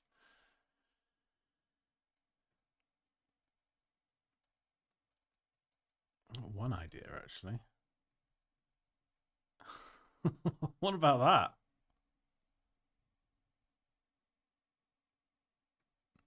Stretch it over the T, maybe?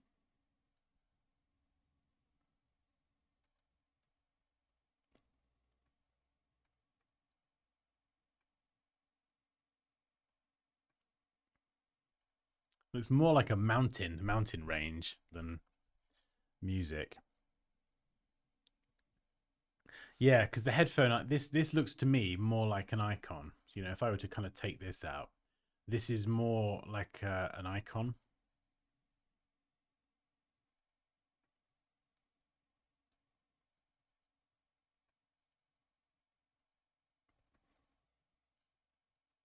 So I think you could do headphones. I wouldn't say don't do headphones, but I think they would need to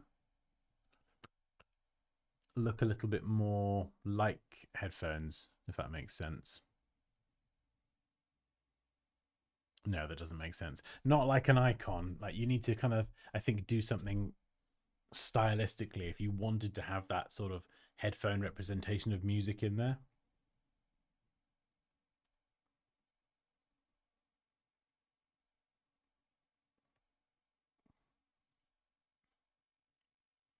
Yeah, I'd agree, Paul. It feels a little bit clip arty. But this is kind of sort of what I was saying. Oh, I really can't spell today, can I? Goodness me. What I was saying earlier, you know, picking the right font for a logo and determining the right approach isn't always an easy thing. But if in doubt,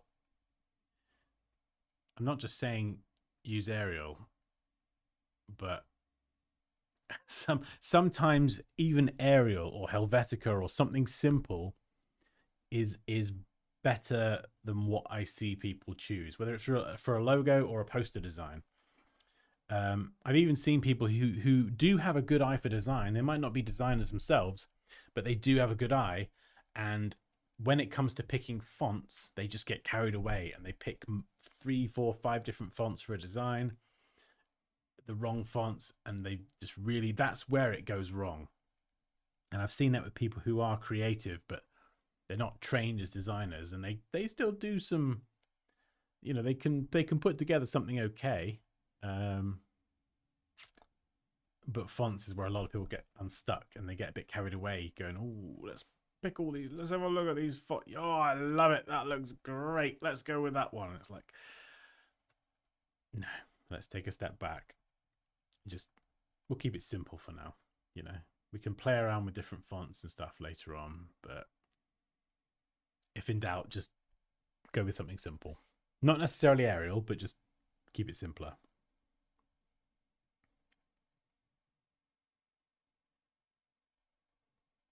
Ryan says EQ bars would be good replacement for the line.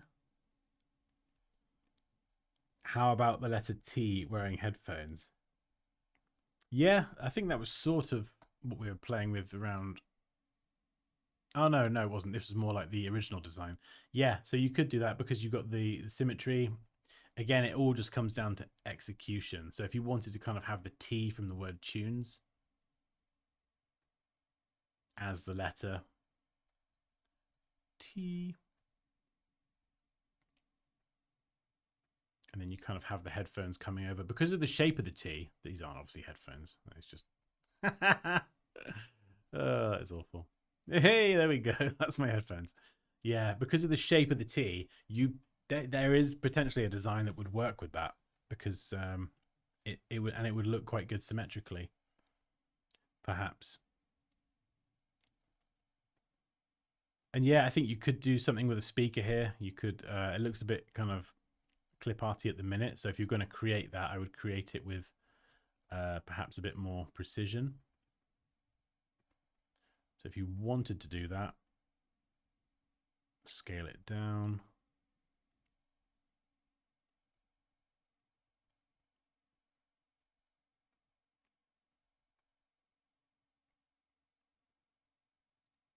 See, I shouldn't really be doing this because I'll get carried away. I can't help myself sometimes. This isn't like the process for designing a logo, but sometimes you gotta have a play around. And you could use the width tool, I suppose, to chunk up. If you wanted to chunk up one side and then kind of have this bit perhaps a bit thinner and this bit thinner as well. Oh, wait, where are you going? What's going on? You're supposed to get thinner.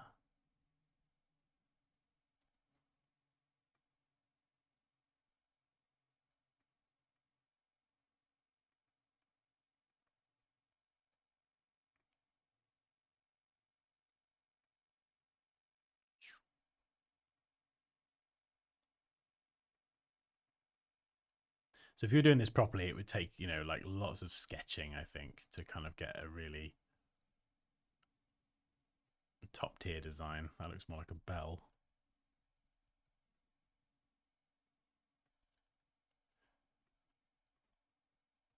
And, you know, I'm not going to pretend that that's the best speaker, but in terms of the creation process, you could see what I did there. We were using, you know, basic shapes, circles, ellipses, the width tool. It was all done with precision. So even though that is a bit, you know, terrible, I think that's where a lot of logos and graphics and things fall down, is the process doesn't lead to smooth curves if you kind of break it apart and look at the geometry.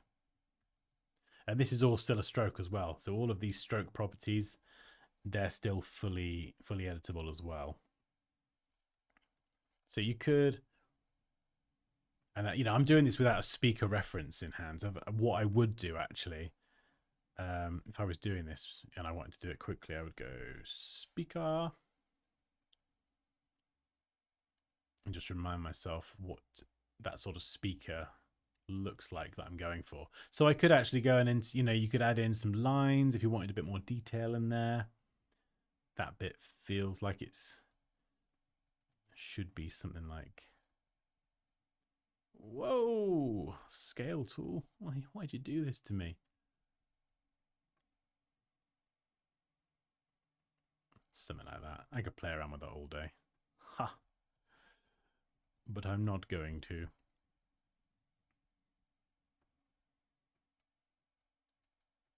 He says.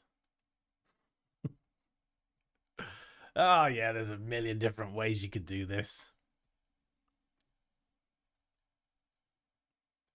I mean, it could look worse. You know, it could look worse.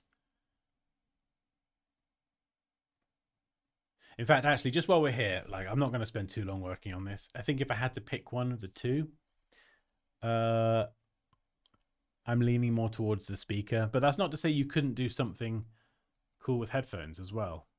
You know, I'm not a massive fan of this. It feels a bit too kind of rigid. So if I were to, let's shape builder this bit away and get something a bit more angular, and we'll get a nice speaker shape, a headphone shape maybe. Round it off.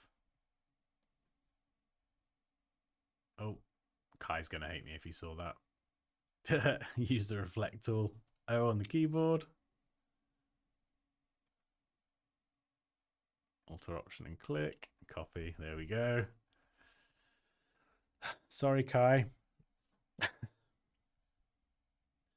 So it needs a bit of tweaking, but this is sort of more my design style. Do you see what I mean? Something. Does that look like headphones? I don't know. They probably need to be a bit vertical, a bit more vertical. But I kind of, rather than having everything just very straight, I like the idea of it kind of just having a bit more curvature to it. And so I suppose if I were to grab this here, I've then got to consider where this goes. Yeah, I think as well it could fit around the T actually. Because that T is bang slap in the middle, right? It's directly in the middle. So the fact it's in the middle and the T itself is symmetrical when it's capitalized, and headphones are symmetrical, and arguably this speaker is as well. If I rotate this, a lot of what we're playing around with, you could have some sound waves coming out there, is symmetrical. And so you could kind of lean into that a bit more. Yeah, I think I'm going to rotate that by, nope, not 10, minus 20. There we go. We'll rotate that by 20. Just stand it upright a little bit more. Scissor tool. Oh, excuse me. I spontaneously burp these days. I don't know what it is. It must be an age thing. I hit 35 and now I just burp all the time. Who knows? Right, let's shrink that in. Yeah, so I don't know. You know, you could definitely play around with that. But again, like with the speaker, you know, you're better off getting loads of kind of pictures of speakers. If you want to go that route and you want it to have that iconography in the design, get pictures of what you're creating. Because there's obviously lots of different types of speakers, lots of different types of headphones, different styles. So you could kind of, it's good to put that in front of you and just have those visual references to hand. It just makes drawing those things a lot easier. When in doubt, aerial it out. Aerial it out. Nice. I like that.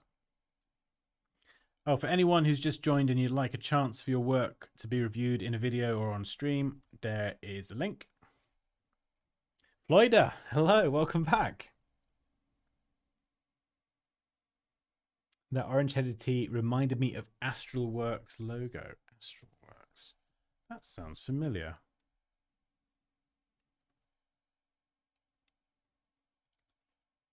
Oh, yeah. This one. Yeah. Same kind of orange.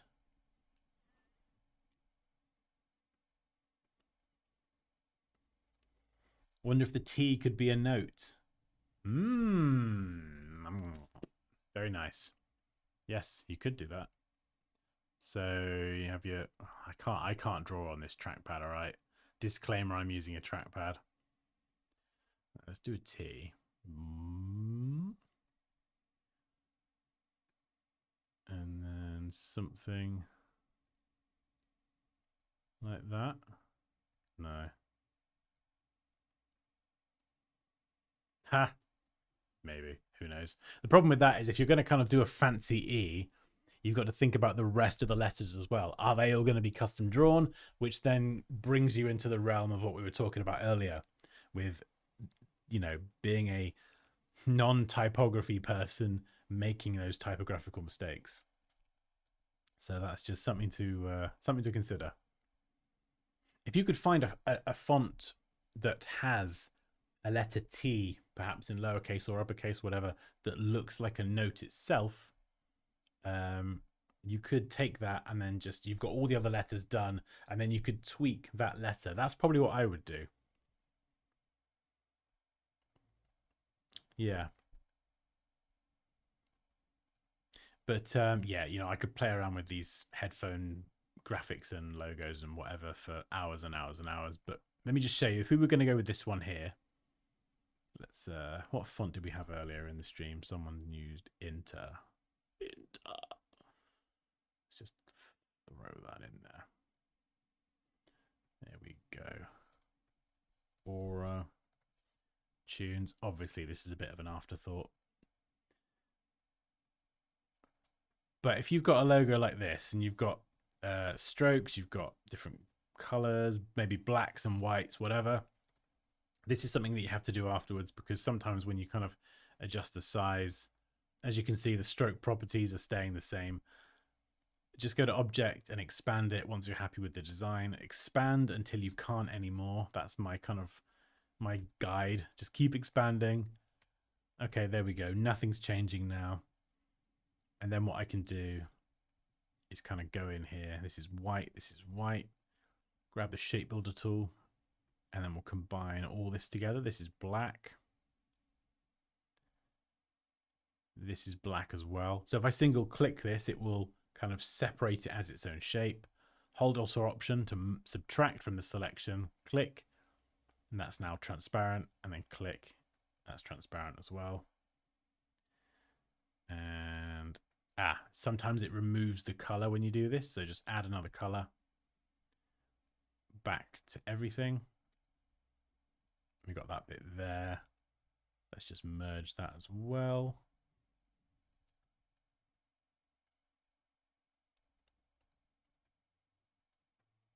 And then once you've got all these pieces, we can just make that black and then click Unite in the Pathfinder panel, top left option.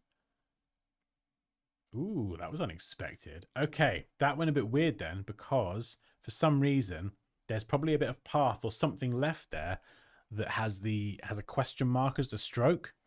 If you get that, you won't be able to click none.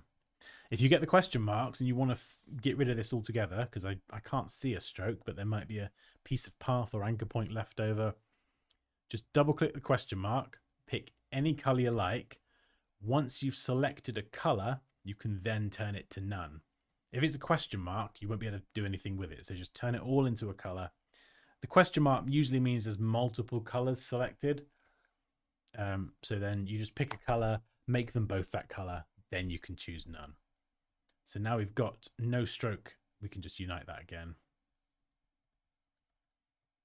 And this is now its own shape. And we may as well. This is very very quick and dirty, but we may as well just finish this up.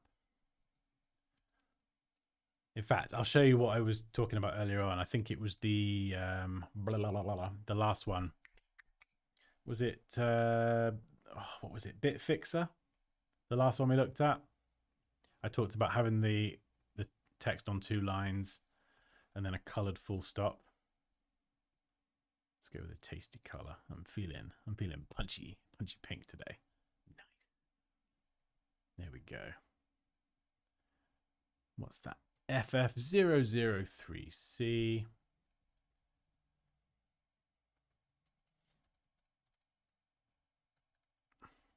Oh, it's probably a little bit more of a red than a pink.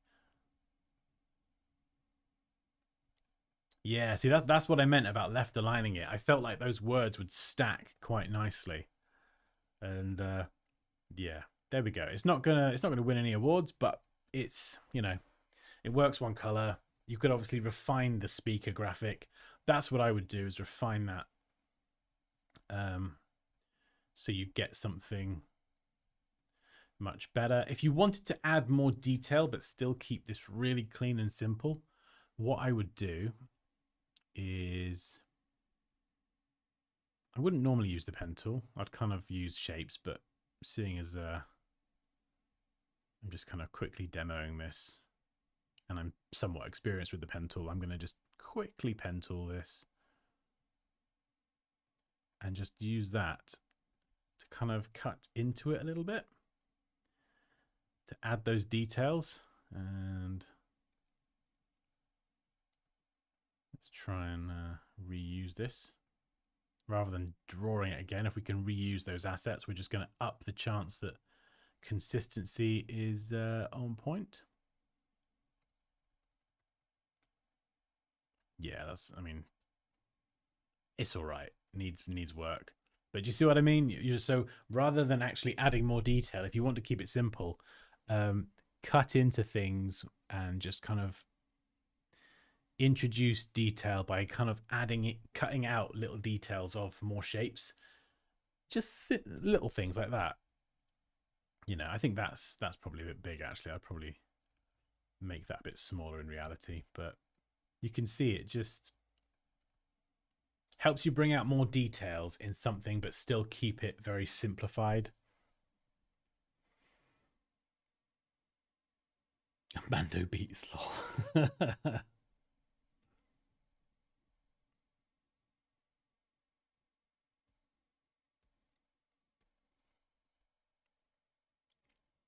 Yeah, Paul, maybe the speaker looks like it's playing music with a couple of wavy lines.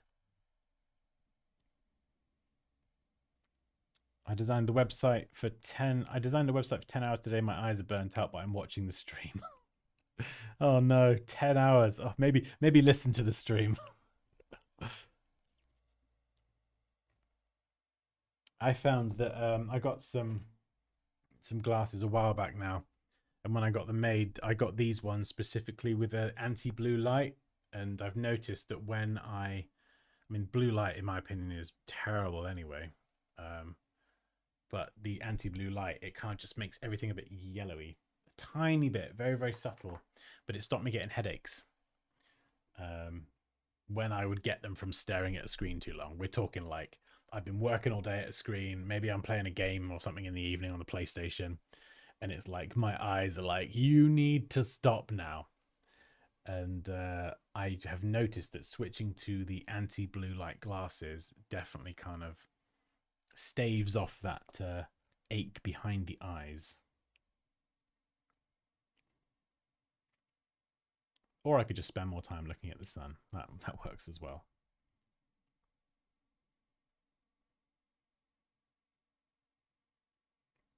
Cynthia, I love your work. I haven't been able to make a live show until now. Thank you for all the work you do. You are welcome. Thank you so much for joining. I'm a bit late to the game. How can we get you to look? Yeah, so the Dropbox link, if anyone is looking for it, the Dropbox link, that is where you can submit your work. PSD files, Illustrator files, JPEGs, PNGs. And what I'm going to do is I'm going to review more work on stream, but also I'm going to try and do some short form videos, just quick fire reviews of people's work. So you can get all the kind of the value and the goodness of the stream, but in a shorter form. So you don't have to, if you don't want to sit through a 90-minute stream, then you can still learn something.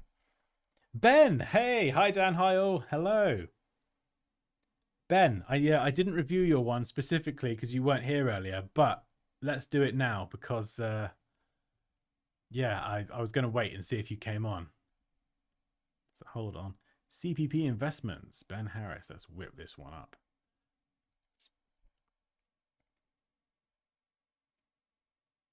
I've uploaded a file. Amazing, Cynthia. That's brilliant. Oh, I'll check it out later on. It's a design. It's a design I'm making for a friend's plumbing company. V for Vinny's. Nice. Cheers, Floyd. You too, man.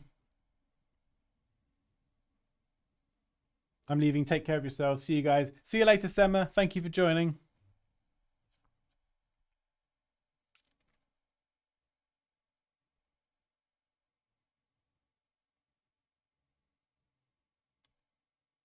I love your sense of designing. It's inspiring. Oh, that's awesome, Malik.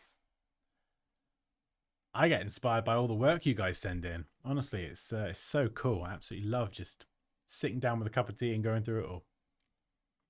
Right, so this is from Ben, and this is the annual report 2023 CPP investments. This is quite different. This is quite different because I think this is going to be, as you can see, there's 138 pages. We're not going to cover them all, but this is very data driven. And so when you've got a lot of information like this, that attention to detail, lining things up and stuff, that is going to be crucial to kind of make sure that all of the complex information, sometimes of which there can be a lot, is presented in as simple way as possible. So let's have a look. Table of contents. So, okay, immediately, straight away, we've got a clear title, table of contents. We've got the headers in blue, so we know where the sections are. And then we've got the different pages with the page numbers underneath. So immediately, it makes it very, very easy to find exactly what we're looking for. And then down the bottom, you've got all the kind of, I don't know what that is, but blah, blah, blah, blah, kind of little bits of maybe stuff that has to go on the page, but it's there. And that's kind of smaller.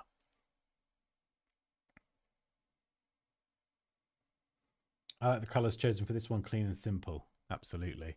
And having that accent color is really good as well, because as you can see, you can use it here to kind of highlight certain bits of information. And here, you can use it to highlight things in blue. So,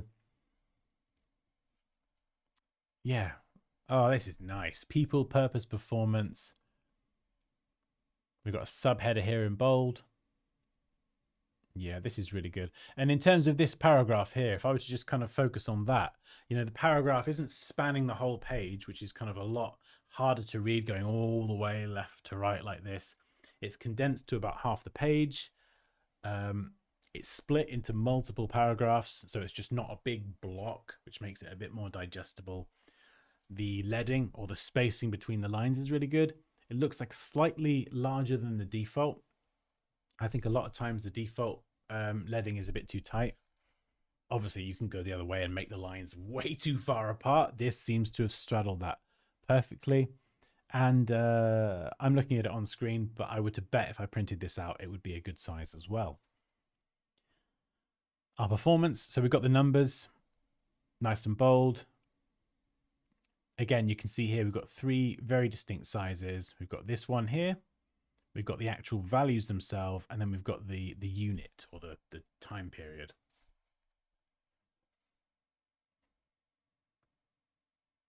And I think those same sizes are there as well. So we don't have like, you know, 56,000 font sizes. We've got set font sizes, which keeps everything nice. Dear fellow Canadian pension plan contributors, chairperson Dr. Heather Monroe Bloom. So let's just skim through some of these because it's a lot of information. But you can see it's all organized very, very nicely.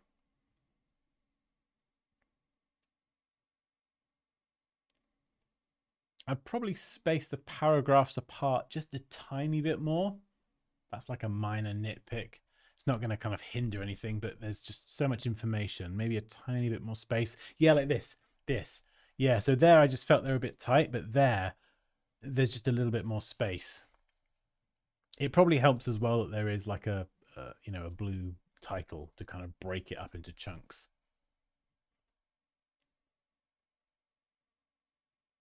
I used to do this stuff years ago when I worked for a small print and design company. Sometimes you get these sort of more data driven design things. I used to love these because I think that's my kind of one of my strengths is like I'm creative, but I love kind of making order out of chaos and kind of trying to Tetris everything in and fit it together and present information in a way that makes sense.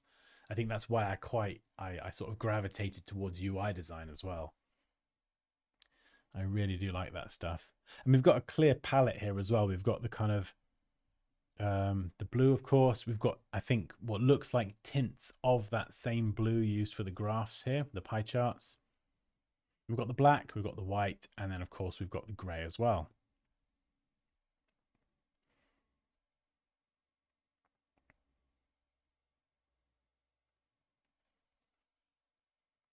Yeah, so there's kind of like a pool of different colors. You can see on that page before we had the gray as the background.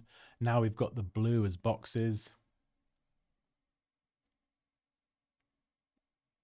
That one's probably a little bit more complex. I don't envy you having to design that. That does look quite involved. Like there's a lot of information that needs to be presented, but you've not got an awful lot of horizontal space. So that's a tricky one. Oh man, Ben, this must have taken you a long time.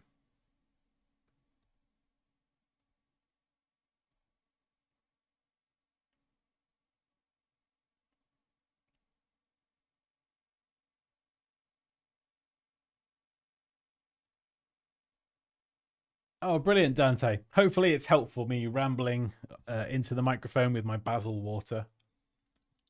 It's weirdly nice, actually. Number 4 might get you in trouble with Mac. Oh, the AirPods one.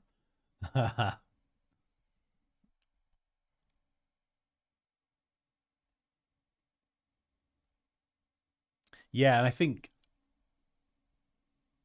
something like this, when you're designing across 138 pages, you do need to have some kind of definition of these are my set font sizes, these are my stylistic elements. So I'm going to use dividers at the top. I'm going to use this for colors, kind of boxes to contain information. Kind of more like a design system from a UI design or an app or a website or something. you kind of need a design system for something like this, because when you've got so many pages, and you even if you need to change like the font size and the font color or whatever, you should set up font styles in Illustrator or InDesign as well. You probably should be using InDesign for this, to be honest, rather than Illustrator, because InDesign is built to handle large publications. Yeah, but you know, it makes managing fonts across a 138-page document considerably easier. Oh, this must have taken you so long, dude.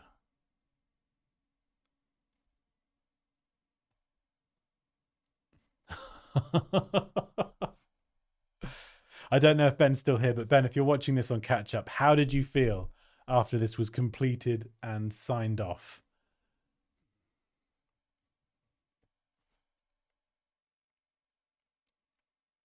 Oh yeah, for anyone who sent designs today, I won't be reviewing them today. I'll be reviewing them in upcoming videos or on stream. This is the last one for today. It's been like 2 hours now. I need to go. I need to go and eat something. Denim, yeah, I don't know if Ben's still here on the stream, but I'm going to guess and say yes. If Ben designed this in Illustrator, then with the greatest respect, Ben, you crazy. Illustrator's got more like creative tools, but InDesign is better suited to handling vast amounts of content, loads of high-res imagery. You can change how the quality level that you preview the document, so when it starts to slow down, you can still work fast. And if you need the more creative stuff that Illustrator has, you can make it in Illustrator and import that file into InDesign. Same with Photoshop. PSDs can come into InDesign. So InDesign is like the mothership of the project, and then Photoshop and Illustrator, they're like the smaller ships that can slot in. There we go. That's my slightly Star Wars inspired space reference.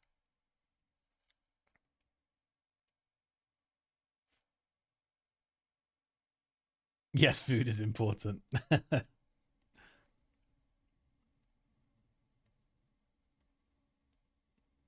How often do you stream, and how can I submit my work? It's usually once or twice a week, usually on a Tuesday, Thursday. And for anyone who's just joined, there is the link to submit your work for videos, streams, and all that good stuff. But yeah, we'll do a few more pages. I don't want to go through the entire thing. Yeah, icons as well. Let's zoom in on those. Yeah, so this is a great example of designing icons consistently. So you can see all of these icons, they all look and feel like they come from the same set. They've got that very kind of linear style. You know, I think sometimes I see icons and you've got some that are like linear like this, sort of lots of outlines, and then some that are like have solid fills of color. And it sort of feels to me mixing two different styles together, whereas these all feel like they come from the same set. I think some sizing wise, some feel a bit bigger than the others. So I think the sizing needs to be balanced a bit more. Maybe this one needs to be a bit larger, or maybe the cogs come a bit down a bit more, but yeah, and maybe some of the text here, I would center it in that space vertically. So I would just nudge some of the text up a bit, just so it sits definitely centrally, vertically in that space. That's like, that would be like, for me, that would be like across everything. So even if it's the data down there at the bottom, you've got dividers or you've got clearly defined containers, spacing around the edge, make sure your margins are tight, spacing top and bottom, just make it balanced. Oh, you're welcome, Tim.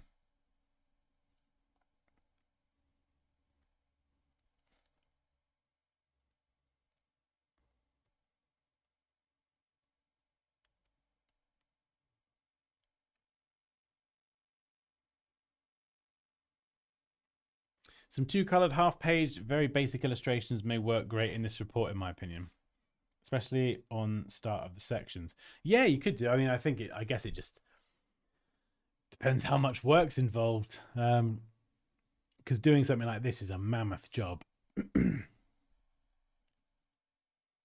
But yeah, I suppose imagery, or actually, yeah, that's a fair point. Even if not illustrations, that could take a lot of time. Just having like an image or a full page image every now and then with a title on it, something to kind of, yeah, break up those sections. Kind of like at the beginning, we had the glossary, not the glossary. Sorry, table of contents. Let me go back to that one. Where are you? Yeah, so maybe each of these ones in blue, which there's 6 of them, those sections, maybe they have a full page image with a title, just one big title, no information, and we just kind of use that. It just breaks up all the kind of the words and everything. So yeah, illustration, cool. Even if not that, just a giant full page photo, something visual to break up all the information. Yeah, that's a good shout.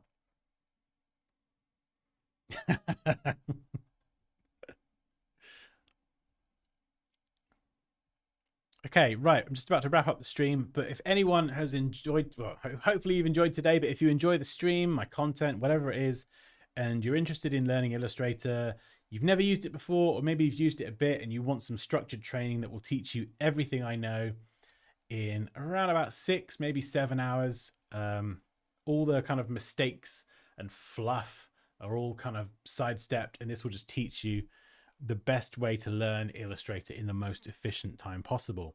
So there is a link to my full course. I'm very proud of it. It took me 6 months to make, and it's finally out in the wild. And if you'd like to get 15% off, segue. Yes, James.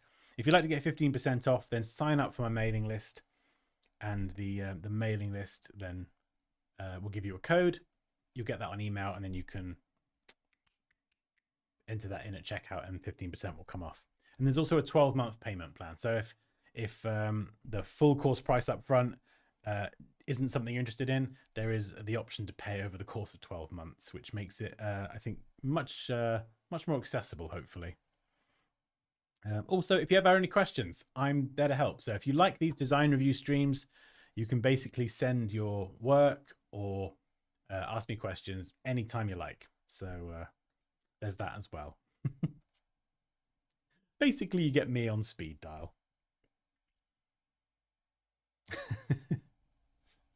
Oh, I will enjoy my food, Cynthia. Thank you very much. I'm going to cook so many potatoes tonight.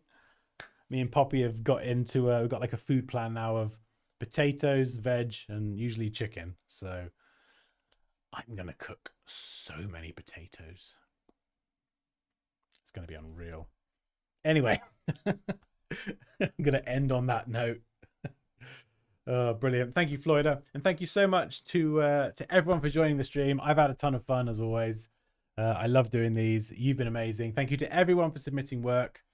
And yeah, I'll put a post up on the channel with the link to submit work. And yeah, I'm looking forward to doing some quick fire videos reviewing everyone's work. So have a fantastic evening, and I will see you later in the week. See you later.